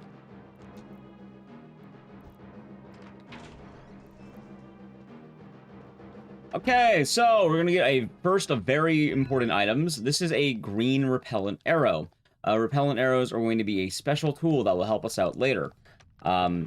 Just don't worry about arrows. It will all make sense in a brief moment. It's gonna be one of those things that if you have never seen this game, you are probably going to be very surprised at the direction this is going to take. Anyway, we grab the pocket watch, you get lore that tells you about the, you know, oh, Sledgehammer is a serial killer who killed some poor girl with a sledgehammer because she really liked playing the piano, and then her dad died in, like, the war. It's kind of, like, comically sad, I guess. But now that we have the pocket watch, we can put her soul to rest, therefore letting us get out of here. There is a lavender over on the left. We don't really need that lavender. We did take the sigil stone earlier, which is going to be more than safe for us. Although it is a nice item to have for some parts of the game later. You know what? I'm going to regret not taking that. There's going to be a part of the run where I'm going to be very sad that I did not grab that item. Yeah, we're going to have a nice peaceful walk back where I'm sure nothing bad will happen on the way there. We're going to give the, you know, the girl her pocket watch, and then she'll be happy once again. Oh no, a boss fight. However, could this have happened? Anyway, the boss fight, how it's going to work out. We have hit boss battles, meaning we've amassed enough power. All of this time, we have been amassing power. What kind of power? Magical girl power. Whenever you like helping people, I guess you get to feel good about that, and it empowers you up. Sledgehammer! Alright, our first boss of the game. He's killed 26 people, and as a result, he has a prison sentence of 486 years. What's that mean? It means I'm gonna hit him with magical arrows until he dies. I got the best RNG almost immediately. So, what I'm doing right here is I am charging up arrows.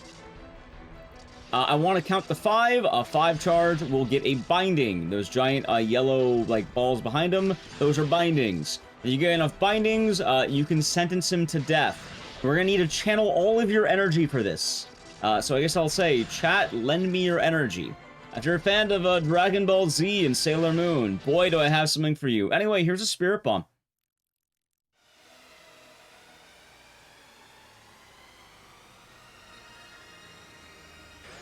Legally distinct, by the way.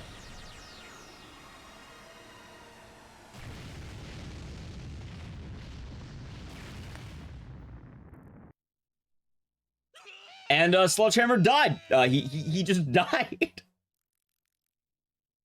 Good job. And as a result, we actually do get a few things. We get a Clover of Love. That's just a story item. But more importantly, we actually get more water usage. So we went from 3, now we have 4. That is actually going to be pretty fun. It helps a lot with the routing.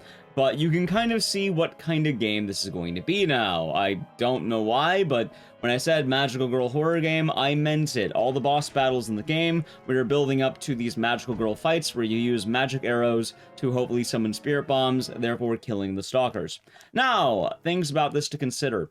Like I said, this game's kind of jank. What does that mean? Well, what if I told you, the game has some neat mechanics. Most notably, whenever you are firing a bow and arrow, or let's say a gun, what do you probably think is like a major mechanic with that? Like probably the most important mechanic. If you were like using a gun or an arrow in a game.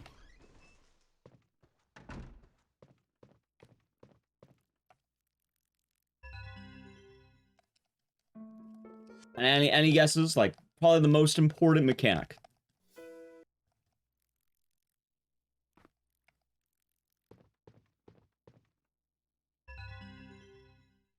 Anyone, if you yes, aiming. If you thought about aiming, you are correct. Aiming your weapon is probably one of the most important things you can do. Clock Tower 3 does not let you aim. This game doesn't believe in it. This game came out before aiming was invented. Aiming existed after 2003. You could look it up if you don't believe me. But yeah, the thing about this game is how you play it is really funny because you can't actually aim the bow and arrow. Whenever you choose to fire it, you are locked into one spot that will automatically go after the enemy. So, what does that mean? Well, if the enemy were to sidestep after you've picked up the bow and arrow, you can't readjust your aim.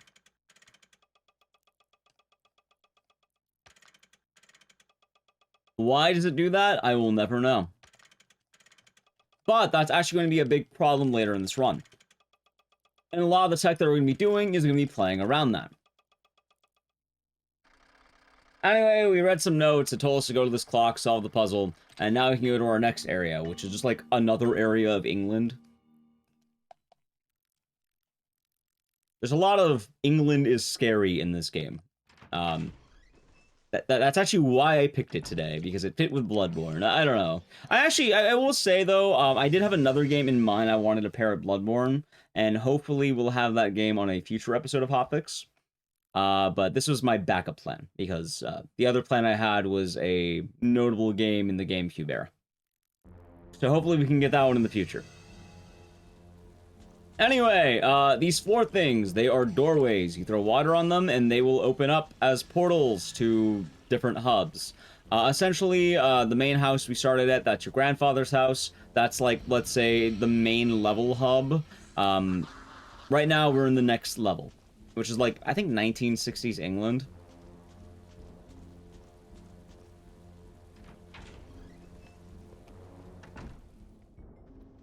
This section is going to be just a quick puzzle, and then we'll be followed by some pretty quick chases. We're really going to be abusing that mechanic I talked about earlier with the way the stalkers kind of interact with positions.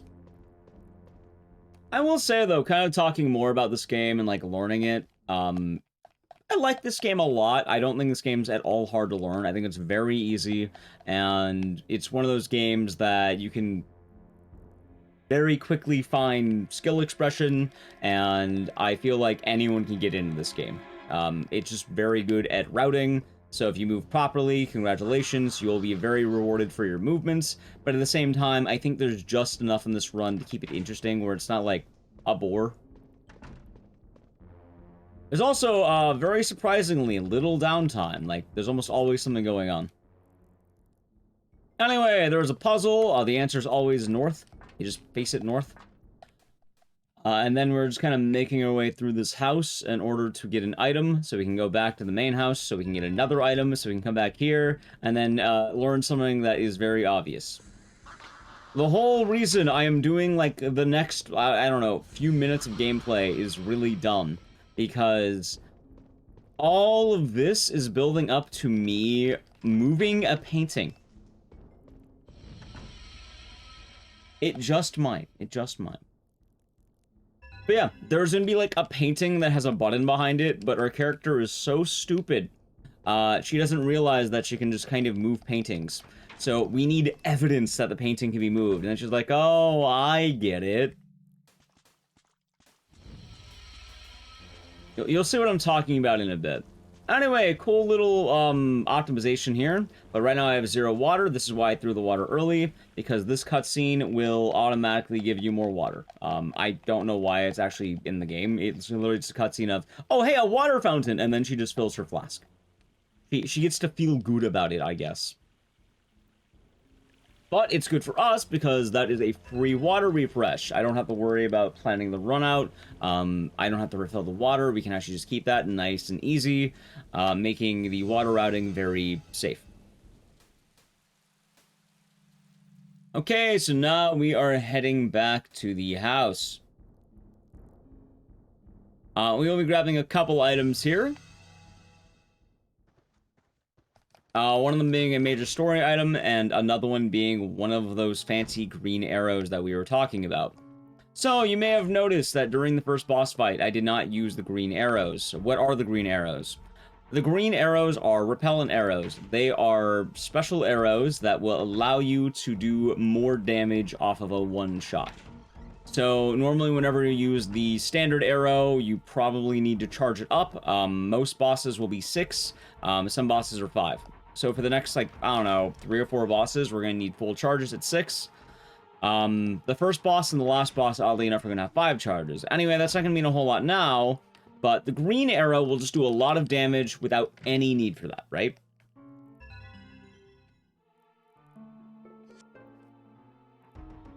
So it will also do a mild knockback, and it will actually stun certain bosses. It can also affect the behavior, and it just does a good chunk of damage.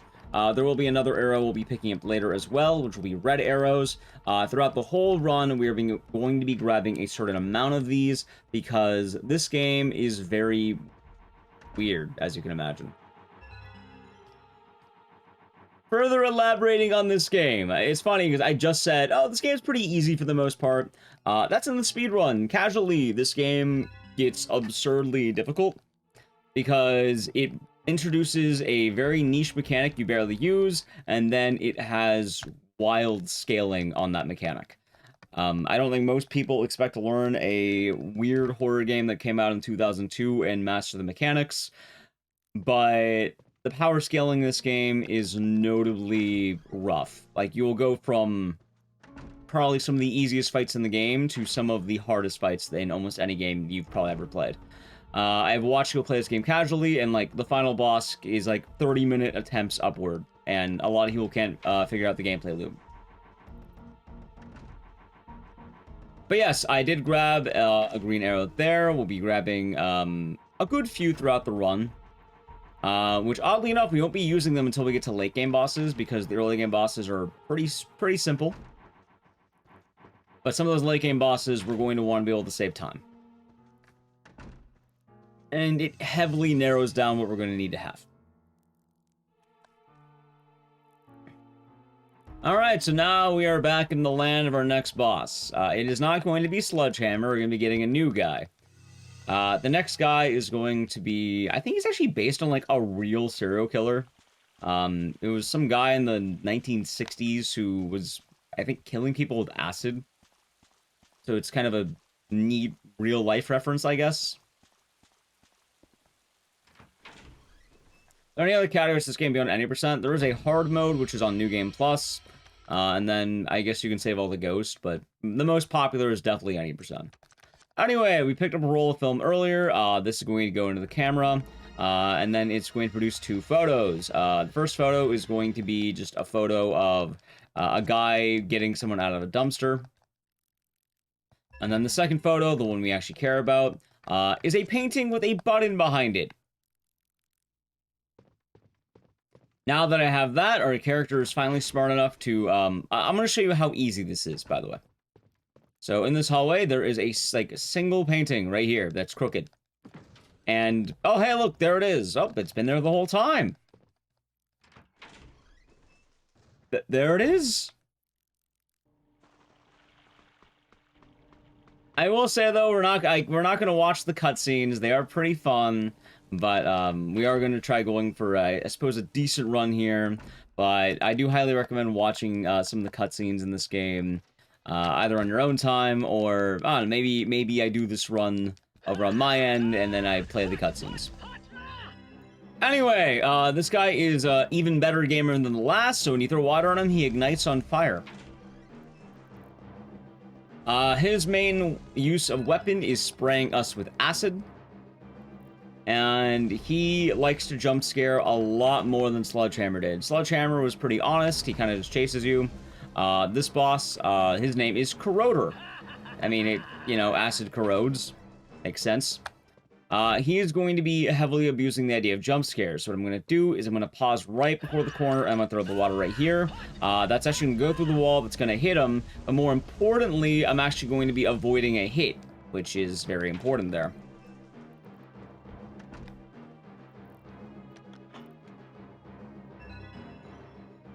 We're able to use the toolbox key, we get a wrench, and then this is going to be one of those items that lets us solve a puzzle. And wait for him to open the door. I'm now just going to run through them because doors aren't real in this game, they're fake.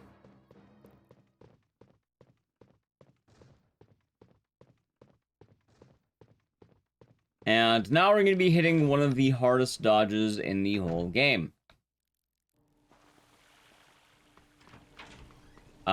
This is RNG. You could throw water to make it safer. I got really good RNG, so usually you want them to do nothing or spray acid. This is gonna sound dumb, and I assure you it is. The bad RNG is that he has a butt slam. What does that mean? He jumps in the air and just does like a wrestling butt slam, where he will just hit the ground. It has a massive stun radius, and you'd be surprised about how effective it actually is. It shouldn't be, but that's his strongest attack. Anyway, he spawns here. We're just going to quickly throw water on him, and that is quite nice. You're going to have one more water for a moment, which is going to be used to allow us to get a green arrow. There's a ghost down here. We're mostly ignoring ghosts. You need, like, to save maybe 3 of them in total. Most of them kind of give you extra items and lore. You don't need to worry about that because we're speedrunning. And then we're going to hit, like, a mild puzzle. I think this is supposed to be, like, trial and error. Because every time you fail, you get sent back to the top of the river. Or the sewer, I guess. But the answer to this is always the same. It's just the most inconvenient path every time. So there's one path, you take one path. You take the far path. And then you take the far path. And then, well, there's one path. It is kind of funny that it's just the most inconvenient one every time.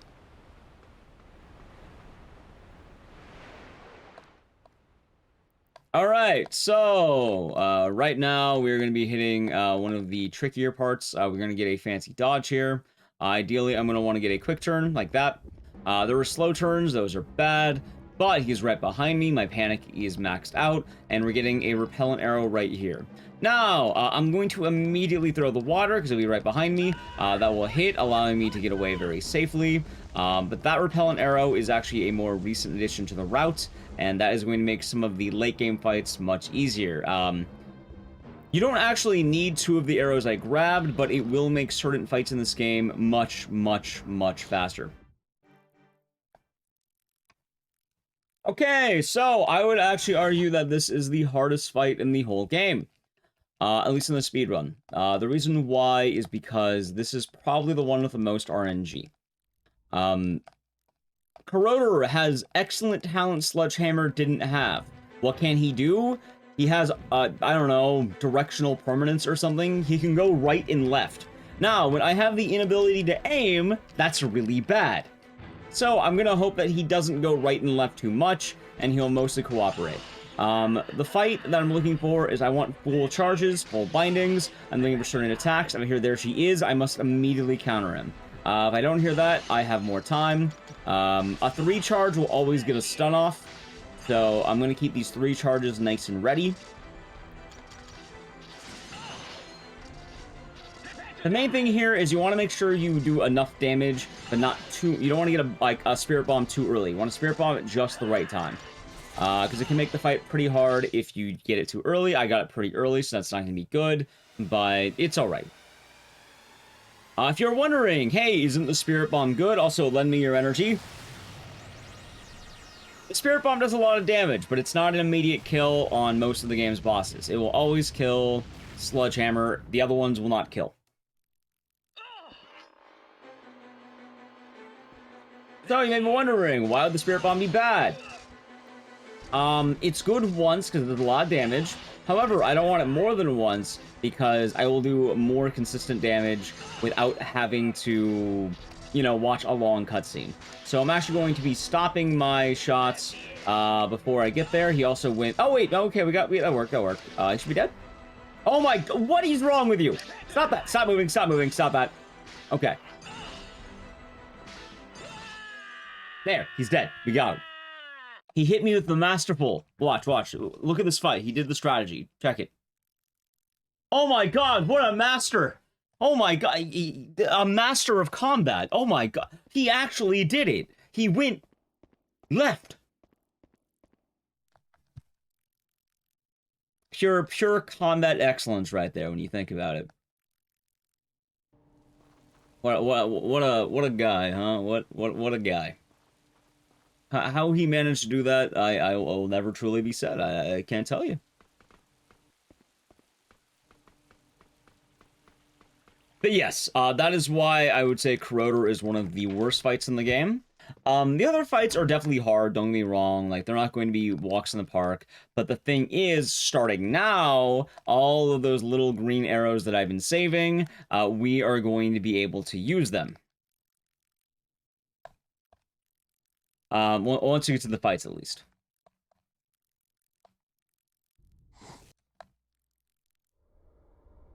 Alright, so we are immediately teleported to the sewer tower. The plot's advancing. They realize, hey, wait a minute, a regular hub? That's stupid. Why don't we just take you level by level? So now we're in the next level. There was a safety lavender I could have grabbed in that little cave, although I think we'll be fine. We're gonna play it, like, on the good route, quote-unquote. And the sewer tower is probably one of the hardest chase sections. Not the hardest one, but one of, like, the difficulties about to ramp up pretty heavily. I'm going to have to keep an eye out for certain patterns, for certain RNGs. And you may have also noticed, now I have 5 water. I had 4 previously.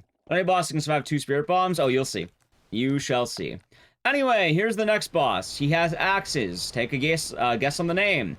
I got bad RNG, but luckily for me, I was able to walk through him cleanly. That works pretty good. Yes, he's a boss with 2 axes. His name is, Chopper. Because he chops. That's his name. Chopper. What a guy. Really, well, it really makes sense. Okay, but I will actually be grabbing a special item right here. This is an invisibility band. So I grabbed one of these earlier during the corroder section when we first got introduced. I'm grabbing a second one now. Having two is definitely nice. Chopper's gonna be right behind me, but the way he works out, it's gonna be kind of funny. This is the first section where you grab the gloves. He is very, very easy to dodge. So I'm just going to take a wide turn, and he went for a pretty nice attack there with a wide swing. First dodge is always free.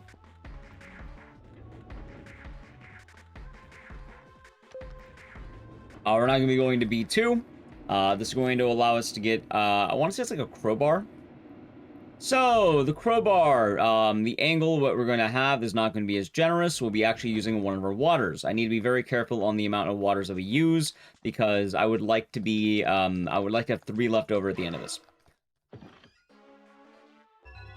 Anyway, we're going to play it nice and safe, though. After the crowbar animation ends, we are just going to throw it immediately. He's going to spin in a, you know, hit him with water. He's panicked. A lot of pro gamers in these parts of the woods. We're going back to the first floor that we started from, B3. And now we can do a couple of puzzles. The layout can get a little bit confusing, but the order's always the same for what you want to do, so it works quite well there.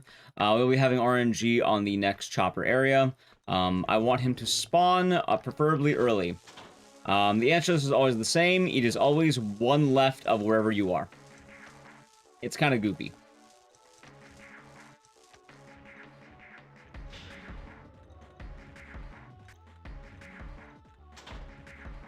Okay, so depending on how Chopper spawns... oh, he went fast. That's actually good. Okay.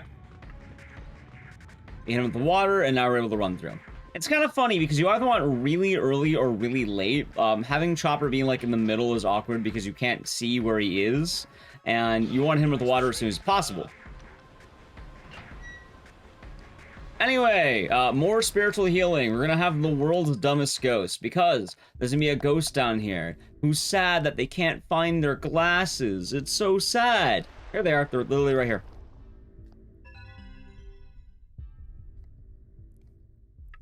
And then I walk about 4 steps, and I just, hey, here you go. Here's your glasses, champ.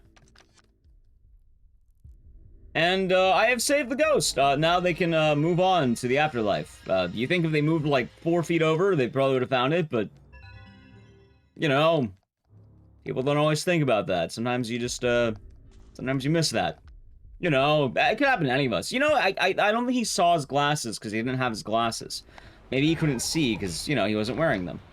Yeah, you can't find your glasses without your glasses. It makes sense. A real pickle we're in. A real catch-22.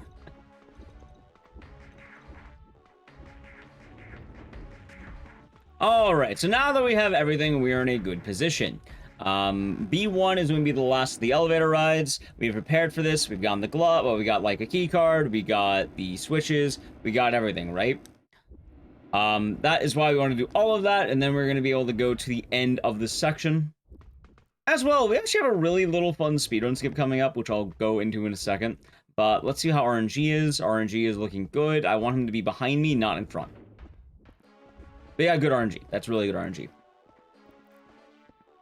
It is good RNG because if he is in front of you, you have to throw water immediately and the chase starts sooner. If he is behind you, you can just throw 1 water on the way back, and it is pretty reliable. I might need to grab more water. We'll see. I might go for the yellow depending on how he acts. Yeah, RNG here will definitely cost you a bit of time. We want at least 2 ideally. You know, let's go for the let's go for a yellow strat. Don't lose too much time. We'll go for a nice little yellow here.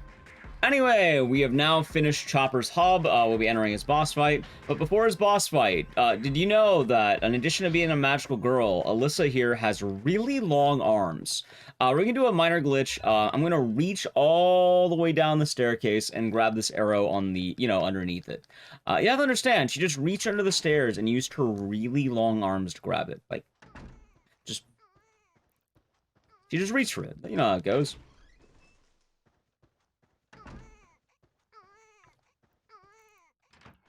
Alright, so this baby crying. That's baby Murgo. We saw that in Bloodborne. It's not baby Murgo. It's, I think, us, actually. But we're going to be hitting a boss fight. This is going to be one of the fights that was changed route-wise. Ideally, I want good RNG. We don't always get good RNG. Now, what is the good RNG? I want to get a binding immediately, and after the binding, I'll be firing a green arrow. The green arrow will allow him to get a throw. If I do this right, I can get a spirit bomb in about 3 hits, or 3 bindings. If I do it wrong, it's going to take about 6 bindings. Good phase 1, hit him with the green arrow immediately. What are you doing? This is bad. You can't get away. Okay, so it's not good, but at the very least we, like, as long as he, okay. I'll do that. Sir? This is such a bad spot. You can't get away. Okay, it worked out. Okay, boss is done. That was definitely a rough one. Definitely a bit of a rough one there. We got the bindings. There are a few safe ways of playing it, because bindings, either 1, you cap out around 5 or 6, or 2, you can actually trap him between bindings, and you can get an earlier spirit bomb. That's actually why we use the green arrow there. It is usually worth the effort. It doesn't always work, but what's supposed to happen is he's supposed to throw an axe. You're able to then parry that, and then with the parry, you can get him into a better position where you get a binding in front of him and behind him, giving you a very quick thing. I will apologize in advance. This is probably the worst section of the game. Whoever wrote the OST of this game, they made it sound like mosquitoes. Why? I don't know, man. I don't know what to tell you. They thought it would sound spooky, I guess. I don't know. That's how it goes, right?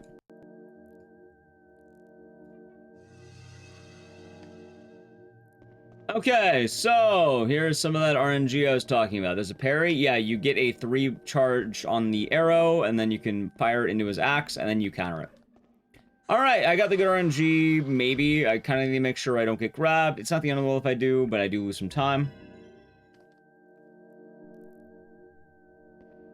Alright, we're good. We're good. Got a nice dodge there. That's actually why I wanted to have 1 more water, or maybe wanted to refill, but it worked out. This is a very easy puzzle. You need to match the color of the sigils to the color of the ghost. So you have, like, I think it's red, yellow, and blue. You can only hold 1 at a time because Alyssa is, well, she's stupid. There's your answer. She's stupid. The whole game could have been avoided if she didn't come home. If Alyssa made good decisions, she wouldn't be here right now. So you can only hold 1 at a time. Luckily for us, after the first one, we are able to get a water refresh. There's like a little tablet you can kind of drop it in, and then the order is pretty easy. Now, there is an upside, although I do need to throw water. Also, we're grabbing all the green arrows we see here. While we do need to throw the water, the first travel to 1 is going to be, you know, you have to head back to the ghost. However, ideally, we're going to want some good RNG, and then the ghost is dead. Yeah, we're good. So it doesn't matter if I'm about to get grabbed, that's okay, because what's about to happen here is the ghost will be taken out, like so.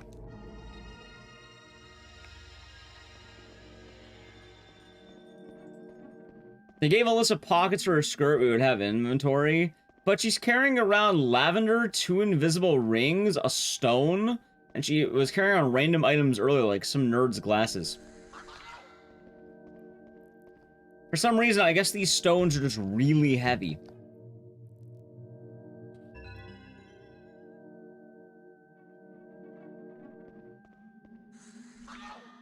You see, though, the plot of Clock Tower 3, though, is, like, advanced dumb. Like, people like to say, oh, horror characters are always stupid, but, like, they're under duress. I would say, like, you know, they're in a bad situation.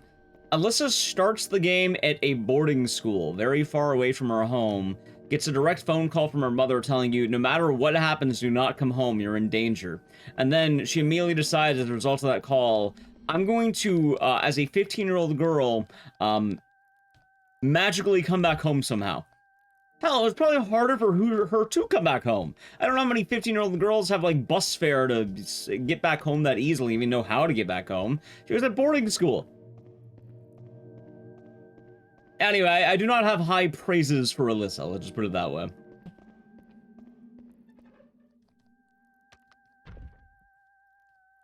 Alright, but at this point, we have solved the puzzle. We have our last stone. And then we are back. Like, I would be willing to take, examples of characters who are dumber than Alyssa. I can't name any. I have, played a bunch of horror games. I watch a bunch of horror movies. I don't think I can actually name anyone dumber than Alyssa. I think she wins. I mean, I guess you can, you know, give her credit that she's 15, but, like, she's pretty bad.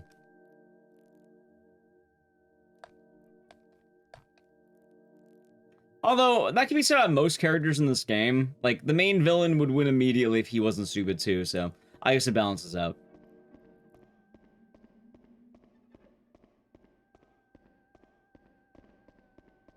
Anyway, that was this hub. We're going to get a water refresh. We're going to reactivate the portal. And the way this is going to work is now going to be probably the hardest part of the run.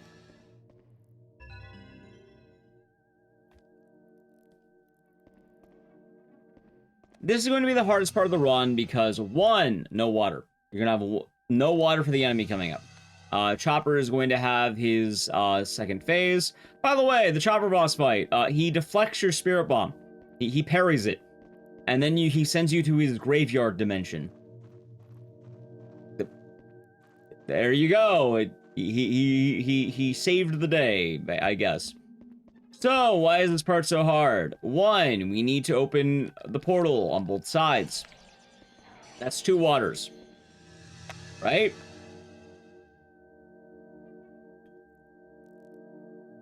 Now, there's a portal here, as you can see.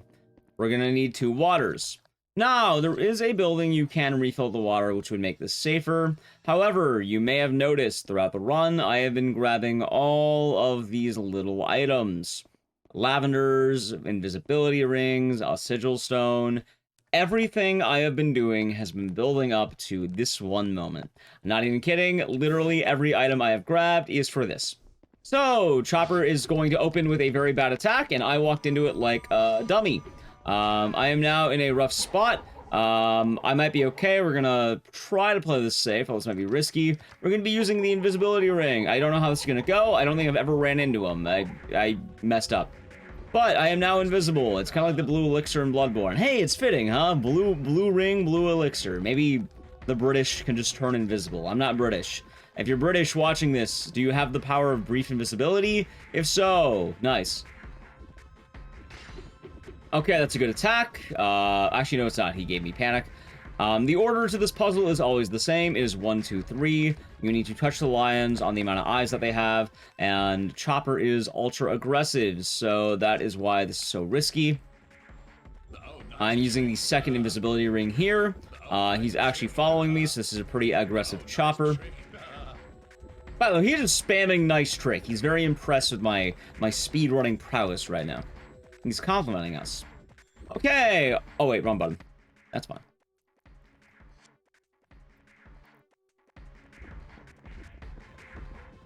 There's Chopper. Oh, boy. Let's play this safe. Let's play this safe. Let's play this safe. Use the lavender. That'll get rid of the panic. Now, here is the big thing. The water must be used on this pedestal. I hope this could be alright. Luckily, we have the sigil stone. I'm glad I grabbed that. He threw. Okay, we're good. We're good. So, now we have this compass. And I'm going to avoid him. I got really good RNG on that throw. And now we just need to simply run away. I opened the portal early because I need to make sure that I can just bolt. This is the hardest chase in the game. But luckily, Chopper did give me good back half RNG.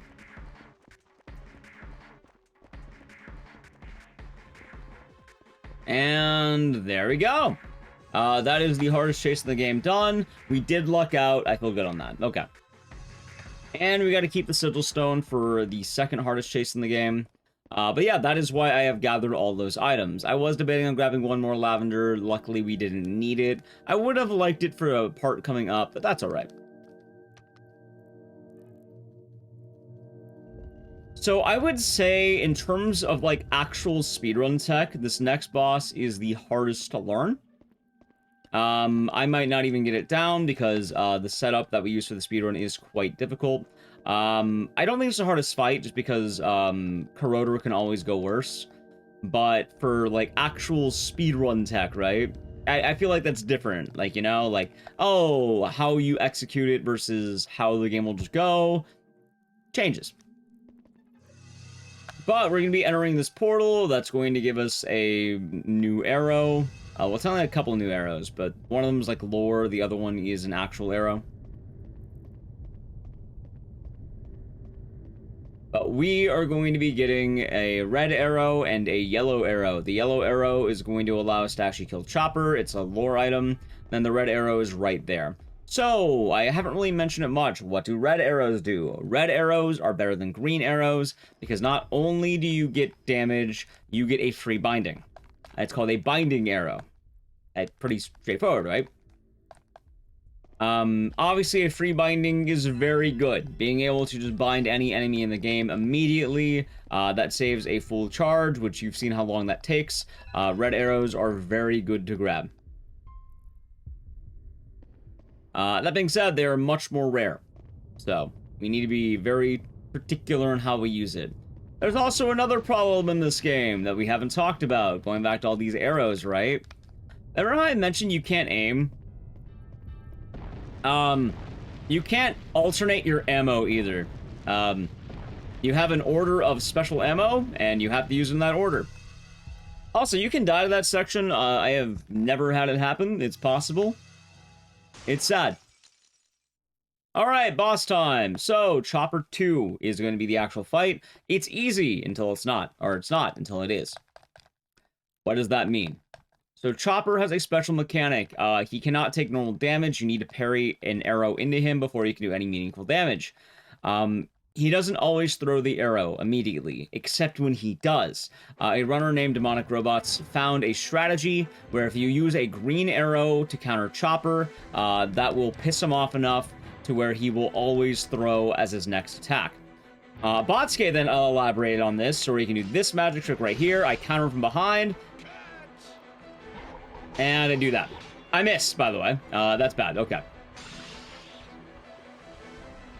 Well, we're gonna have to do this from scratch. That's okay. I had a feeling I should have tried to re-aim. Imagine a world they're able to aim. Anyway, he's throwing. That's good. You know what? It worked out. It worked out. That's okay. It worked out. But yes, this particular setup is very important. If you get him in the right spot, it's really stupid, because you will constantly be getting these bindings on him. But more importantly, there is a chance he will throw axes into himself because he's stupid. I got a really good Spirit Bomb. I got a 3. If it kills him, that's perfect. Ideally, it should. The big thing as well is we are able to get extra damage from the arrow behind him. Alright, he's dead. Great fight. I got a little messy, but you know what? It worked out. That was actually really good. The 3 binding was, like, perfect. But that's Chopper. The full strategy, like I said, you just get behind him, get the parry immediately. I had it outside of the, like, I was even wondering, like, should I readjust the arrow? Like, should I try to readjust it? And, I didn't, because I thought it would do it. That's alright. It worked out. Still a very good section. Alright, so now we have, like, budget Ron Weasley with us. A lot of people call him that. Like, everyone refers to this guy as him. This is your friend Dennis. Dennis is a very interesting lad, and some of the cutscenes in this game really show his character, let's say. He is going to be rather meaningless. We're barely going to see him.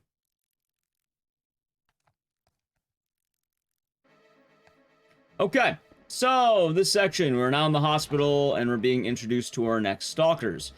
These next two are going to be pretty fun because we have the dual stalker. We're going to be having Scissor Man and Scissor Woman. They are siblings, and their names are very unique. They are supposed to be... The game describes them as coming from the east. And as you can imagine, they you know, they're Harlequins. I don't know where from. They just say from, like, the general east. But as you imagine, hey, maybe, you know, they'd probably have names to represent that, right? Like, what kind of names do you expect them to have, right? Their names are Scissorman Ralph and Scissorwoman Jemima. Which, she always reminds me of, like, pancakes. I like pancakes. They're pretty good, man. But yeah, you have, Scissorman Ralph and Scissorwoman Jemima. I would say this hub is much more... Well, really, most of the chases are going to be more Jemima than Ralph. Anyway, we grabbed a magic mirror that is going to allow us to teleport between worlds. It is a puzzle item that you can miss and have to grab it while being chased by Ralph.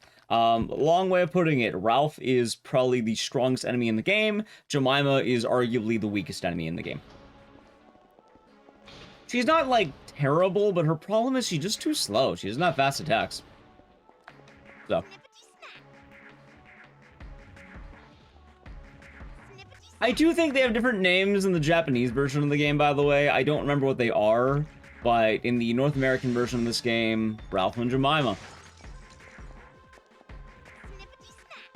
Okay, she's in a really bad spot. She might get a free hit here. Yeah, she is. Nice. And then she just cheers. She's so happy she landed that hit. You know what? Good job, Jemima. You get one. I'm proud of you. She got one hit.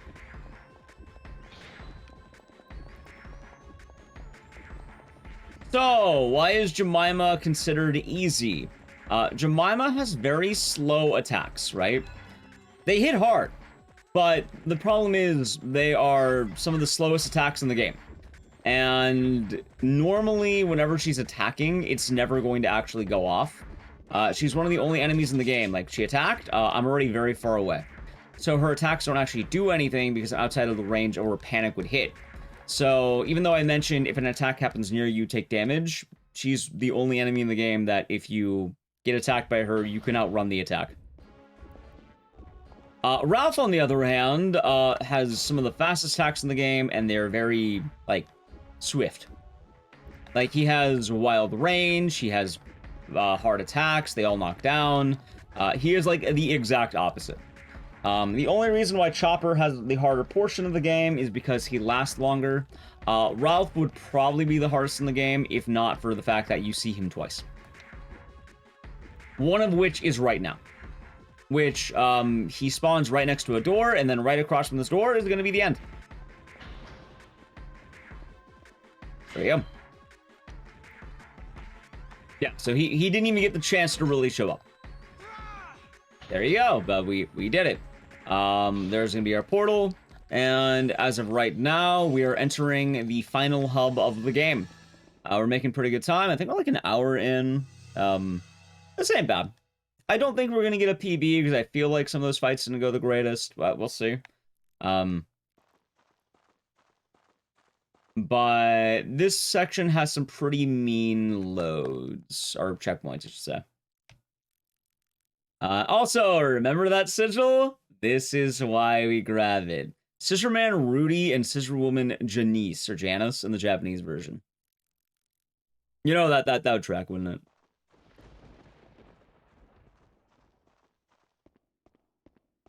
I wonder why they changed it. What's so bad about Rudy and Janice? Why they wanted Ralph and Jemima? By the way, he hit me with an immediate attack. Luckily for me, I countered it. Hit him with the water. It's funny that most of our water usage is actually be here. I like to duck down here. He usually doesn't attack. He'll do this really goofy yaha that you saw right there. And that allows me to just get in right here. Well, yeah, from what I learned, alright, so from what we learned, yeah, Rudy is a very, you know, general Japanese name, and then, you know, Ralph is the American name. It's the same thing. You know how it goes, according to the developers of Clock Tower 3. Anyway, here is the second hardest room in the game. This is why I would like to have had that extra lavender, but that sigil stone will protect me if need be. This is the only Ralph chase section in this hub outside of the intro we just did.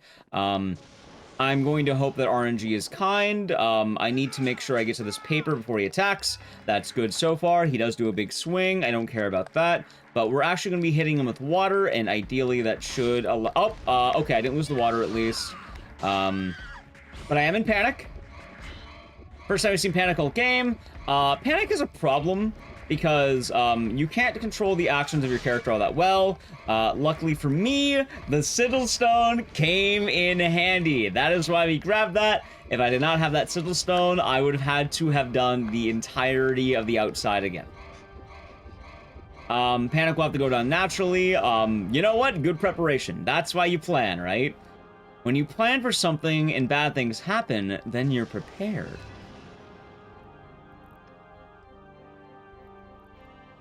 If you're wondering, I never expect this game to be kind. Like, never. But yeah, like, the 3 seconds of time loss just saved me, like, probably a minute and a half or something. So that's good.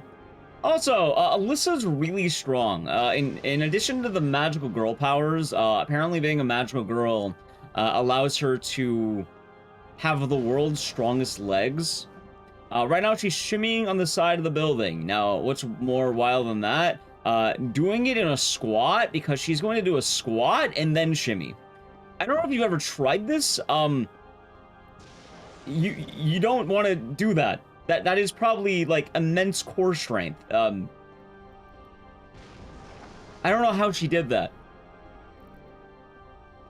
If you don't believe me, you can try it. I think it's a workout called, like, the electric chair. It's very, like, it will get you. Your legs, your core, it is strong.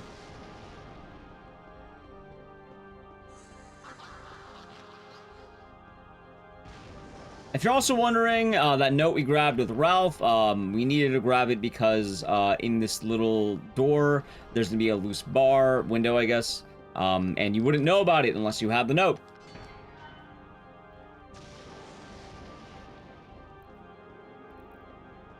So, I do have less water than we have had before, but luckily for us, a lot of findings were done by Batake, a Japanese speedrunner, where we are now able to make Jemima much easier. First things first, we're going to throw the water. Oh, wow, I actually lost my water. Ooh. We should be fine. Okay, that's okay. We're good, we're good. Yeah, so I kind of wanted that water, but she stole it from me. That can happen, by the way. If you throw water and then you get hit, it's gone. If you want to play it safe, there is water in this room. We shouldn't need it. Ideally, we'll be able to play this fine. It's actually kind of funny, but we're going to be able to abuse Jemima's long attacks to just not even have to use the water anymore. Like, technically, if I wanted to play it risky, which we're going to, the water mechanic would be done. We don't have to worry about it anymore. But let's see what happens. Ooh, good crack.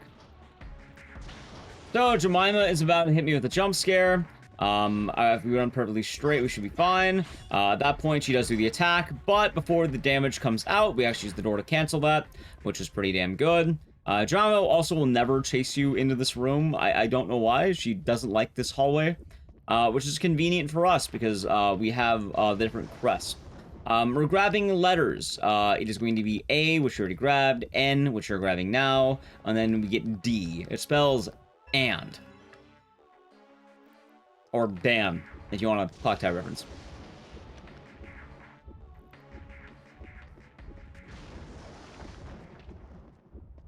We're going to be having one more Jemima portion, and then after that, the Stalker portion of the game is done, and all that is left is, like, puzzles and boss fights. This dodge is pretty easy. Like I said, Jemima's kind of like a cakewalk. Like, she's gonna be right here. She can go for an attack. She is going to go for the world's largest attack. She whiffs it, and then we just run past her. See, nice and easy. Good stuff, huh?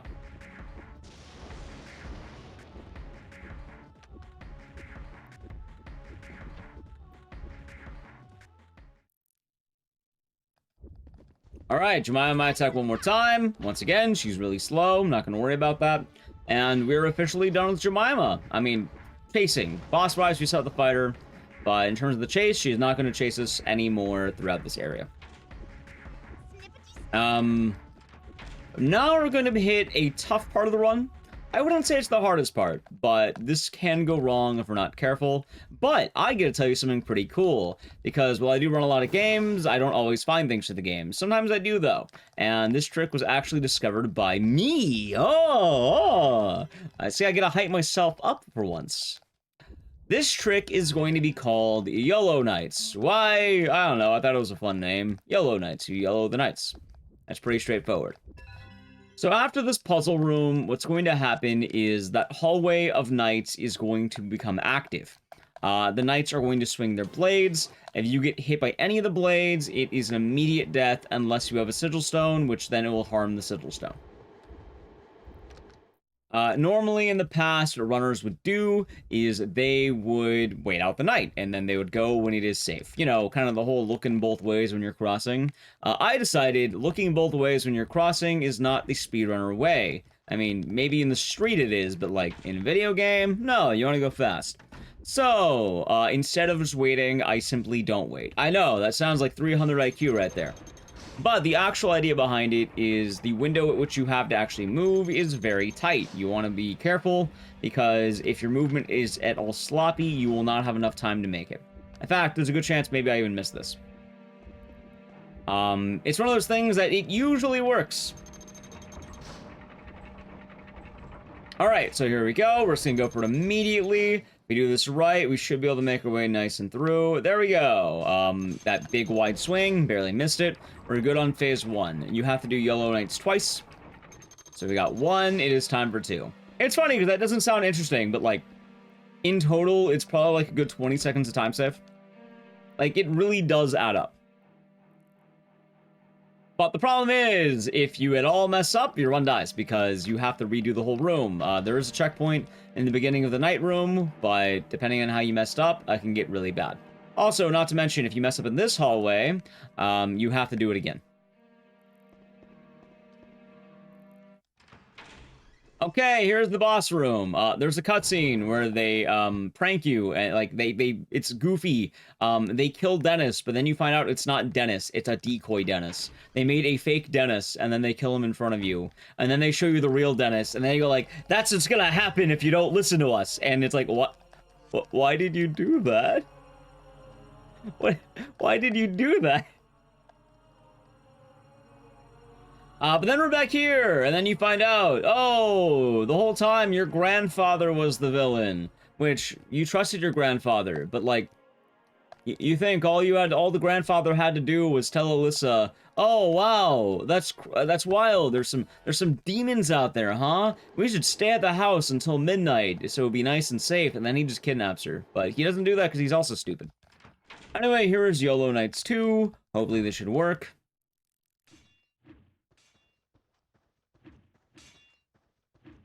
And we are good. Just barely, by the way. The second one's always scarier than the first one.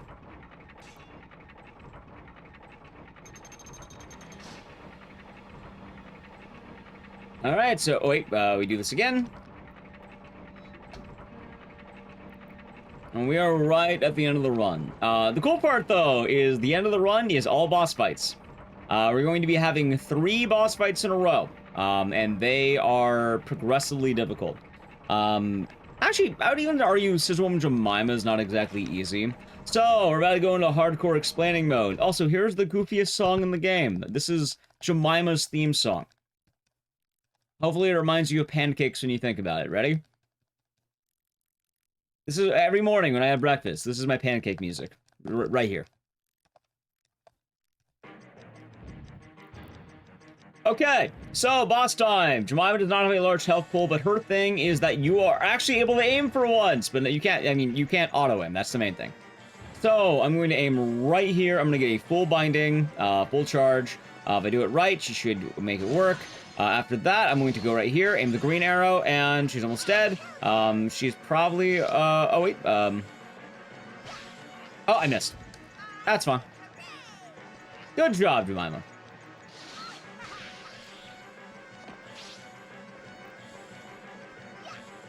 Okay, this went wrong very quickly. Yeah, the whole not being able to aim properly thing here is a lot tougher than you would hope. Okay, Jemima's dead. That almost, I don't know why she didn't die that time immediately. Normally, full charge and a green should kill her. That's all right. That's fine. All right, now we're back to normal. Scissorman Ralph. I could have used 2 green arrows, a little bit safer, but I wanted to save one because now Ralph is going to be easier. So, we're gonna charge up, in with the counter. Ideally, I want to get a full binding as soon as possible. Funny enough, this game does have a parry system, so if you hit him with a 5 charge when he's about to attack you, you actually do get that. Anyway, hit him with one of those. I'm gonna hit him with the green, get some nice damage. I think I totally whiffed my damage, by the way. In fact, I'll hit him with 2 greens.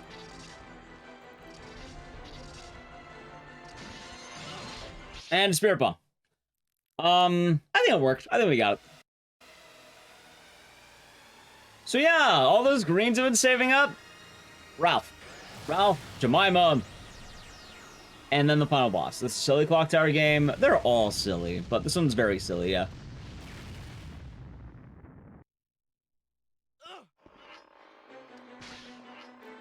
Good fight, and he's dead. I kind of wish Jemima went a little bit better there, but honestly, not bad. I should let the cutscene play out. It would have been kind of funny. Oh well, it's alright. Alright, it is now time for the final boss. The game's called Clock Tower 3, and despite that, you've barely seen a clock tower. Until now! We're gonna scale the clock tower. We've been in the clock tower this whole time. We've been in a clock tower 3 this whole time. So we're gonna ascend the clock tower, is very quick on the puzzles, and then we're gonna be fighting the final boss. Remember how I talked about the idea of difficulty spikes? So, we fought Sledgehammer, who died in 1 Spirit Bomb. We fought Corroder, who died in a Spirit Bomb some change. We fought Chopper, who, you had to wait to, to parry the arrow, and then you're good to go. We had a double boss fight with Ralph and Jemima, but for the most part, they're pretty easy, right? Okay, now it is time for the final boss. His name is Dick Burrows, and, he's going to have, every new mechanic in the game. There is no preparing for this guy naturally. We know because it's speedrunning, and he's actually pretty easy in the speedrun, but he has range attacks, he has melee attacks, he has drain attacks, he has a grab that will upgrade all of his abilities, he has a health bar that is 2 health bars, it actually doubles as you fight him. And he also has the most health in the game.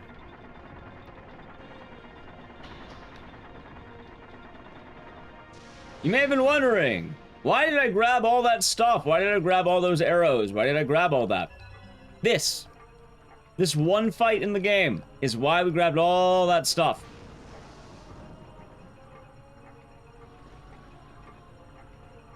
Also, the plot of this game is that your grandfather wants to eat your heart so he can obtain all the powers of a magical girl. Although he already has magical girl powers, but apparently they expire. So every, year he needs to find a magical girl and eat it, but this year you're the magical girl. But, your main character is stupid, so that's why your mother told you don't come home, but you came home. Your grandfather is also stupid, because instead of trying to, reason with Alyssa and, fool her using grandpa charm, he just decides to say maniacs after you, which I feel like it would have been a lot easier just to summon her, right? She doesn't, hate in fact, she loves her grandfather. He probably could have just, started in the beginning and been fine. Anyway, here is the fight. The way this is gonna go is very specific. We have a lot to do. People were asking earlier, are there any bosses that can tank more than 1 Spirit Bomb? Yes! He looks like Cervantes, by the way. Okay. So, he has a red health bar and a green health bar. Every time you hear blah ha, we're gonna do a 5 charge. And then we're gonna run around.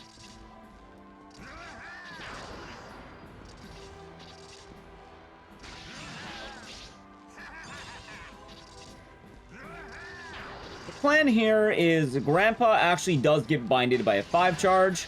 So what I'm gonna be able to do is get this nice rotation of Blahas into my 5 bind.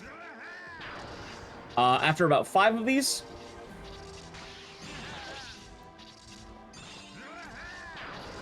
we should have our Spirit Bomb.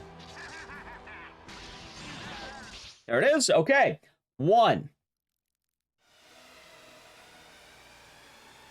So the first Spirit Bomb, you always got to set up that way. You got to do it normally. This is the only one. After this, we're going to use some sneaky moves.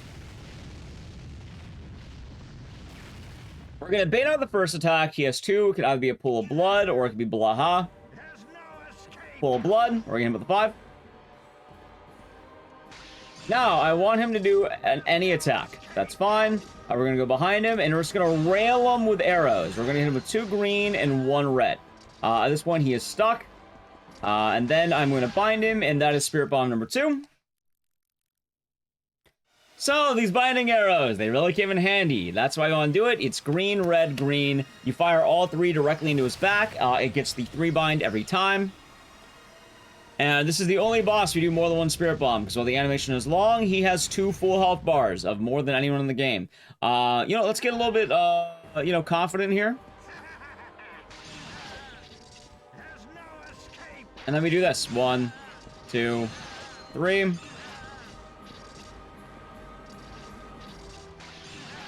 And excellent stuff. Good stuff. I'm not going to PB, so we can watch a goofy cutscene.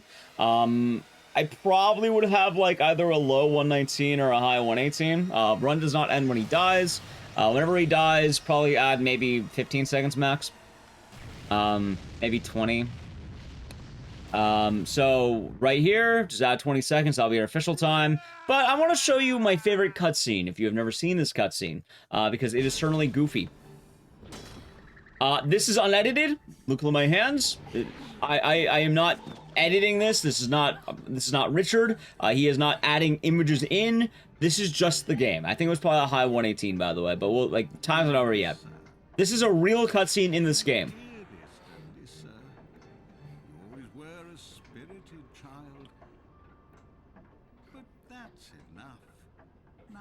Oh, not time yet, by the way. Time comes up in a moment. We still have a little bit to go.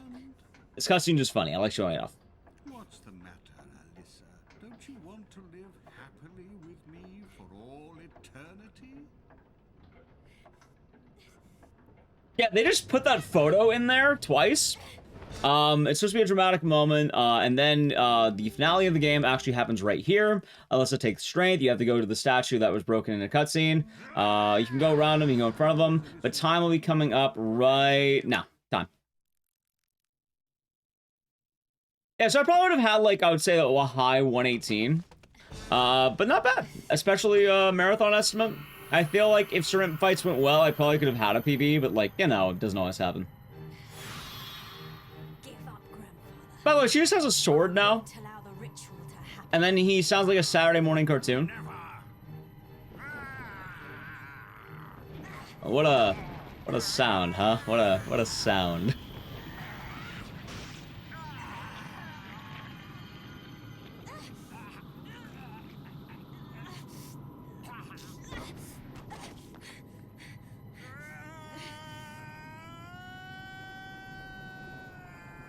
And then he dies. He fell off the clock tower 3. I can't believe it.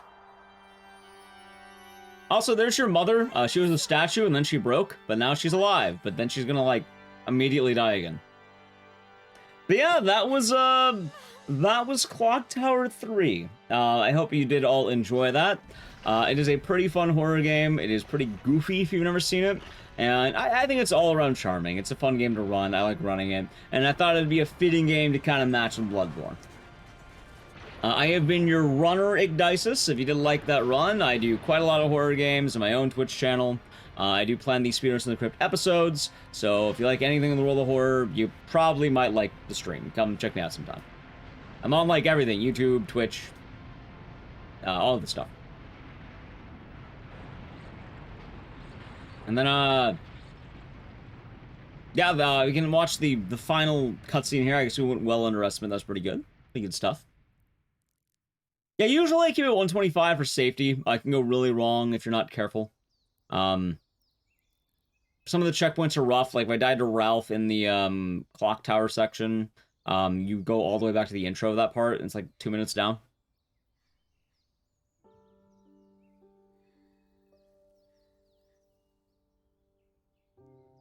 And then she just ends up in a field.